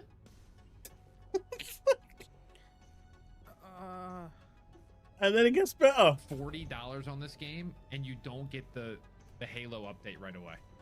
I'm hoping my video will now help somebody not buy this game. But yeah, you guys thought I was joking. Got this game solely to play with the Halo stuff, and you're telling me I gotta earn it? I spent $40 to then go have to play the game? Oh, guys, that's not a good system. I might have to tweet about this, guys. I mean, that's almost disrespectful. He had to tweet about it right now. I'll Did you get hear my that? money back. You hear that? I mean, that's almost disrespectful. I want to install this game right now. I'll get my money back. I can't believe I just spent $40 on. Hey guys, if you're gonna buy a game to actually play it, don't do it. Because apparently you don't spend money on games to actually play them. Have a good night, Steve. Only scammers sell their games to be forced to play them. If you do Bold Alpha Wolf, if you do the extra missions that they have on the world, then you get extra points. So if you just do the basic mission on its own, then you'll get limited points. But then you've got like additional like side missions around. If you go do those as well, you get rewarded for those as well, and you get more points, more XP. You also have, which is he shows over here, these over here that he's got his that's almost thing over. These over here are basically where they give you the extra missions that you can see, and they provide you with coins. It's not engagement. Apparently, he was really upset. By the way, you can farm super credits and medals in game. Yeah, you can. You can. I mean, the medals. Yeah. Can you buy medals? Yeah, I have 1,000 super credits. I think just from grinding. I don't think you can buy medals, right? No, I don't. No, you can only earn medals. You can't buy medals. Bags. Okay, one more time. Just for the sake of it. So how long you need to play to unlock a page? Is it performance based? No, you need to do the missions. Every mission will provide you with a certain number of objectives and medals, and then you've got key missions that are provided that you can go and do that provide you a lot. You can farm them. I don't know enough about the game to tell you exactly how long, but it doesn't take that long. Considering the update has been out for what, 2 days, and everyone's running around with Halo armor sets, the weapons and everything else, you can farm them like crazy. There's no limitation on the farming. This game solely to play with the Halo stuff, and you're telling me I gotta earn it? I spent $40 to then go have to play the game? I don't know, man.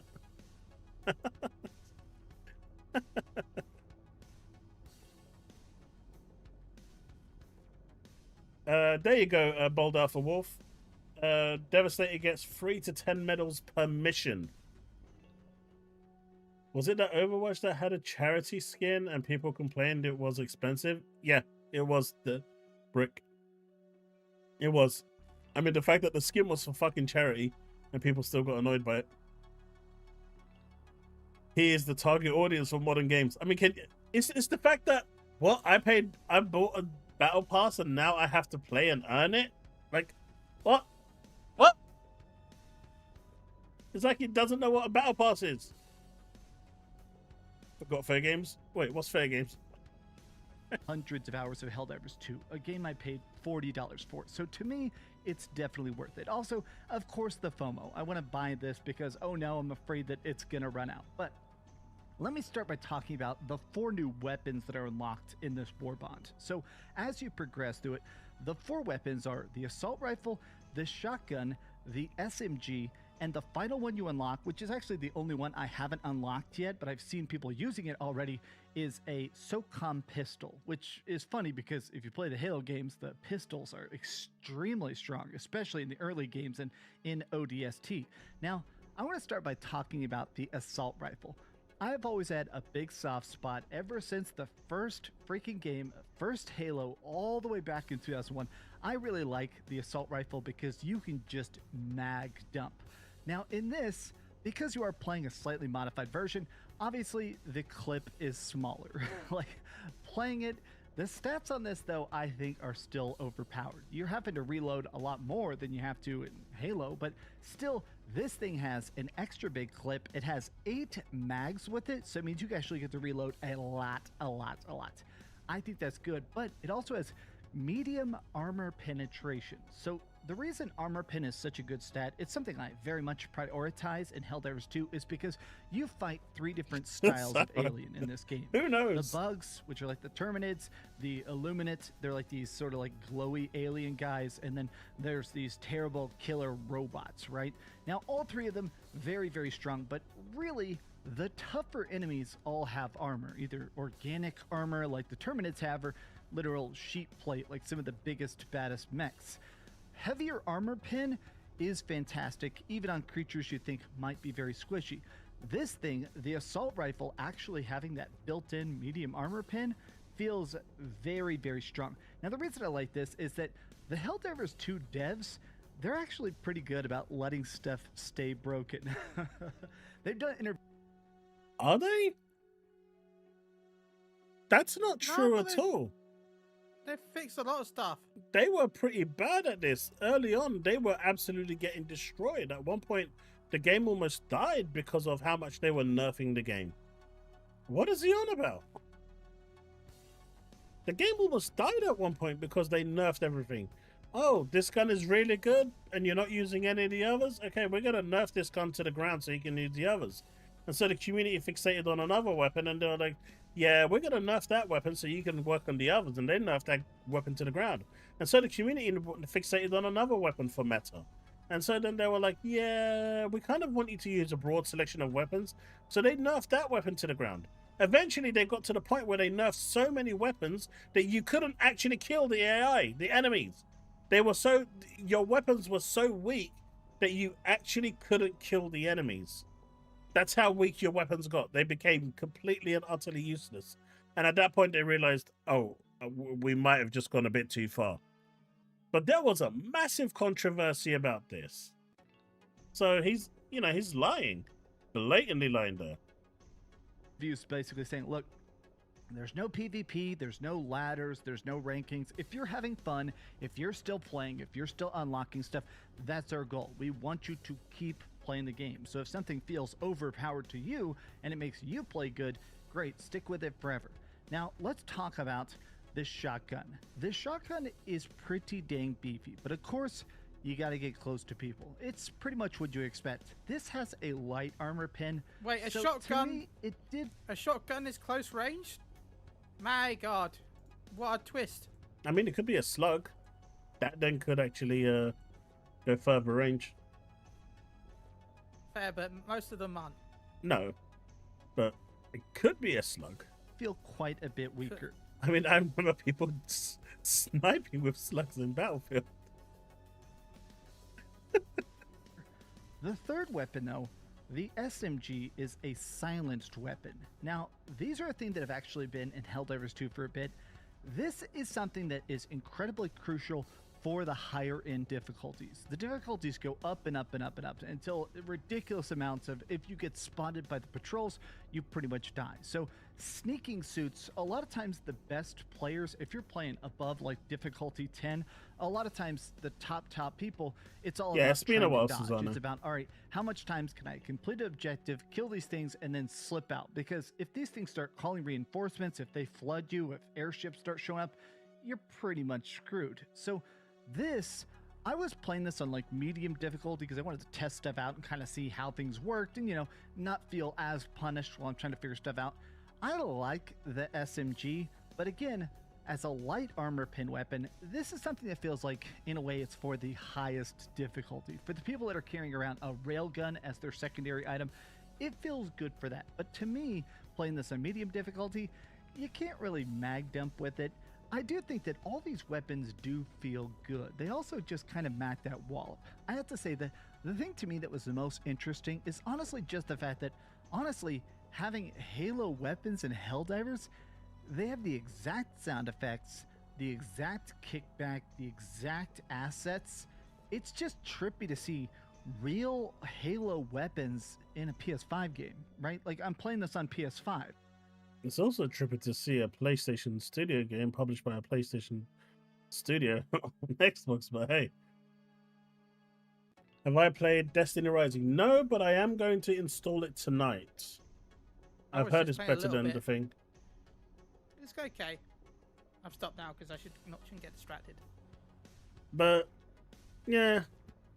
He seems to think quite highly of it, so that's kind of cool. Apart from that one live emission he made. And even though it's on Xbox, it's still like a Sony property. It's still weird to see Halo in it, right? Okay, now the other part of this is, of course, you unlock like cosmetics, weapon skins, you can make stuff. I do kind of wish that they had let us unlock a Warthog or some sort of skin that would make it where we could have a Warthog for the Jeep. You know what? I think that's a missed opportunity not having the Warthog there as a skin. I think that would have been kind of cool. I agree with that. Silences your movement. That's kind of cool. We even jumped at a Jeep at one point. We're driving around blasting music and blasting people. And I just wanted something else. Like, I wish they had some sort of limited time event where we could actually deal with Covenant or something. But I guess that's a little bit outside the budget of our... That's what I was saying, right? When I made my video, I was kind of asking for that as well. I thought there were going to be some kind of like Halo creatures and maybe actually, you know, the Covenant or the Flood or something, you know, invading as maybe another species that could permanently be part of the Helldivers universe. It could work, considering it is just alien species, but, you know, it's a shame that they didn't go down that route. I really think that that in its own, outside of the Warthog skins and stuff like that, that's fine. But I think that as a gameplay option is a massive missed opportunity. They could have easily added a whole new enemy race to the game without really having to try. No design work would have been needed. No effort to create a backstory would have been needed. You know, they could have... It's all kind of done. Right, we're going to make some skins and make some weapons. Fair, fair, fair. Now, the other part of this is the armor sets. I got my armor set notes here. Okay, now there's 3 new armor sets. These are very fun because, there's 2 armor sets you can unlock. The A9 and the A35 armor sets. Now, these both have a completely new passive called Feet First, because obviously the motto of the Helldivers is Feet First into Hell. And I gotta say, this is an interesting passive. It makes it where when you're running around, you make less noise. Great. A lot of the top players absolutely love that. I think everybody's going to be using this. All the top end players are all going to be using this specifically. But the other thing is that it actually has a double bonus. It has more make less noise while moving, but also your range when spotting objectives and finding interest points is increased by 30%. Oh, also, that's you're immune crazy. to leg injuries. This is something I'm going to use forever. I feel like this is such a good combination of high tier and mid tier bonuses. In my opinion, just stuff that will hit every style of difficulty. These are ones that are optimal for all of it. Overall, this is a battle pass that is definitely worth it if you are at all playing it. I'm straight up. If you're playing Helldivers 2 right now, even if you're not a Helldivers fan even if you're not a Halo fan, I think this is absolutely worth that $15. It's fun to unlock. I think the armor looks fantastic. I love the capes. I love the cosmetics. But just for like raw, I want to blast bugs beautifully. The new stuff is absolutely broken. Okay, these are some off-the-cuff thoughts. If you're interested... Yeah, I think he made a couple of good points there, especially the one with the Fina being there. And I know it's never too late, but I think they should have done it for the launch. But hey, maybe for a future expansion. It was an alright video. Outside of the one lie he told to, you know, make himself cheer on PlayStation a little bit more. Oh, there was this one post. I'll show this because it's the last thing I've got. Jay Barry says, remember to turn crossplay off with Helldivers 2 for democracy. And so it begins. Don't ever be this guy. We are all fellow Helldivers. Guy sounds fun, sarcasm, but I'm surprised there's quite a few 150s deliberately running low-level missions and being super friendly to all users. I can understand not wanting to crossplay in a PvP game, but a co-op game where it literally does not affect you in any way? Brother, you got issues. But why? We don't do elitism in Helldivers 2. He definitely plays PlayStation.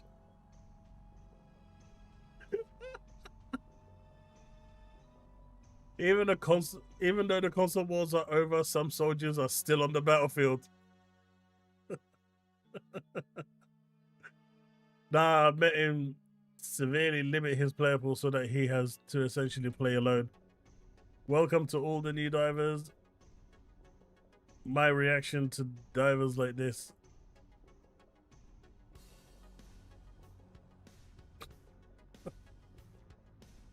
Like, he is with the automations. Helldivers stand together against tyranny. How very undemocratic of him. Wonder what platform he plays in. He is, in fact, not for managed democracy. He got absolutely slaughtered. Someone asked for a firing squad. Traitor, total traitor vibes. It's clearly bot propaganda meant to divide us in our commitment to managed democracy. More like communism. He got absolutely fucking destroyed. I don't know, I thought that was quite funny. Oh. There was one thing I wanted to ask people. I know most people have left already, but... So Have on they liked the stream? we actually got 44 likes. Would have been nice to get closer to 100, but... I can live with that. You know what? They're still good. On Tuesday, I actually played some Helldivers. And obviously, gaming news at the moment is kind and of I got slow. shot in the face. You did. Totally not deliberately, though. I just kind of moved into your path ever so slowly. And you just stood there, so... It's your fault for getting in front of my gun. But yeah, it's like the whole sentence. Sorry, it's like the whole sentence of I'm gonna move forward with my fist in front of me, and if you get hit, it's your own fault. What do you mean I aimed at him, Calandros? I did no such thing. I may have moments before said, "Watch how I shoot him in the head," but that didn't necessarily mean it had to happen. The worst part is the squad didn't believe the fact that you did it. Like I'm like, he shot me in the back, and nobody's like, no, he didn't. See. Because you shot me in the front. But as I was saying, I stream on YouTube on Tuesdays and Thursdays. A lot of people enjoyed the gaming session on Tuesday. Would you guys like to continue one of the 2 days being a gaming session, with the caveat that if there is breaking news, the gaming session will be cancelled for the breaking news? Or would you prefer the 2 news days to continue? I'm going to put a poll up anyway to ask. But since I'm live anyway, I thought I would see what people think. I mean, I'm mainly going to be playing through my back catalogue because I'd like to finish some more games outside of just maybe 1 or 2 a year. I've still got games like Avowed to get through, Oblivion to get through. What the hell is that? It's just a fly. You know, I've got a bunch of games on all platforms to get through. Expedition 33. So, you know, it's not going to be any specific game or genre. Some days it will be like multiplayer games like I did with Thing. Other times it's going to be single player and we just chill and hang out. That's the next game I'm playing for at the moment. But it was just more just gauging what people want. Like I said, I'm going to have a poll for this. But it was more to see... you know, if people want to see, you know, gaming as well outside of just news reporting, news and discussions.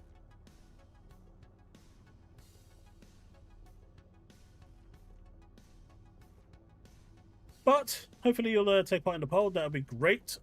Outside of that, Chili, do you want to plug yourself? Not in that way, but with your YouTube stuff and where they can find you. Sure. You can find me over on Holified Saying Gaming on YouTube, where you can find a load of different anime games.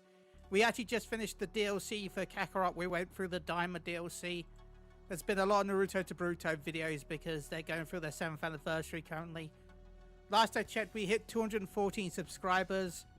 Thank you everyone for the support on that. Thank you to Chaos as always for allowing me to be on here to chat.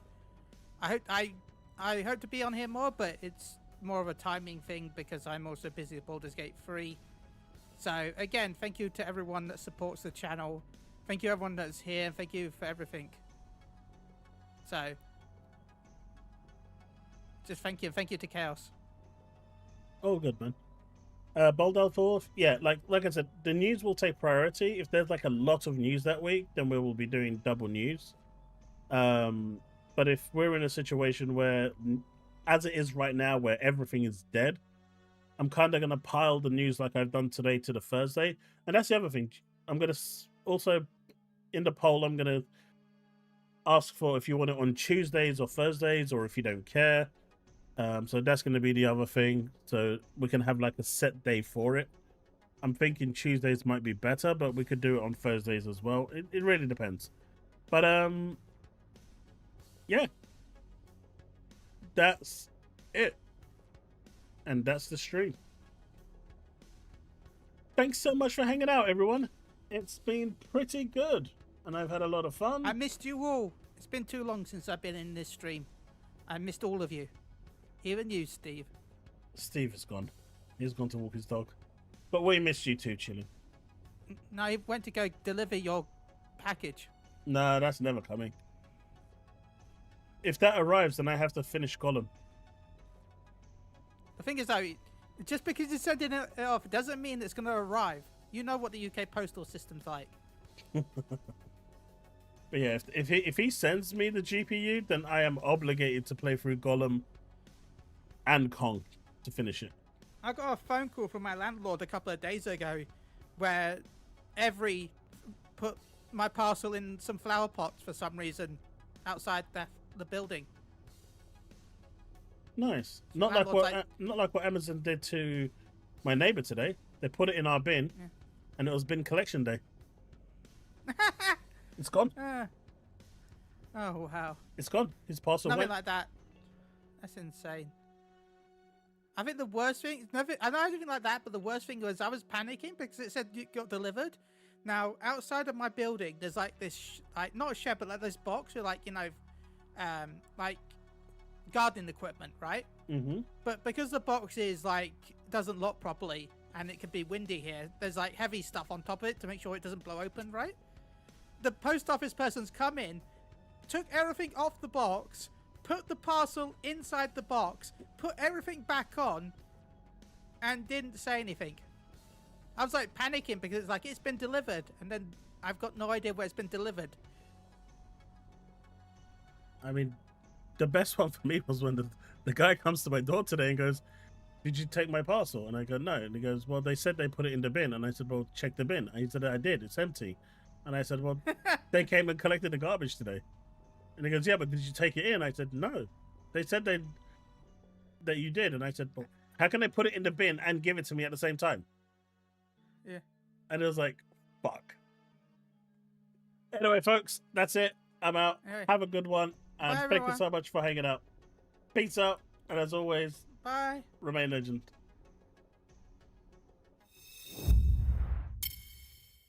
We are done.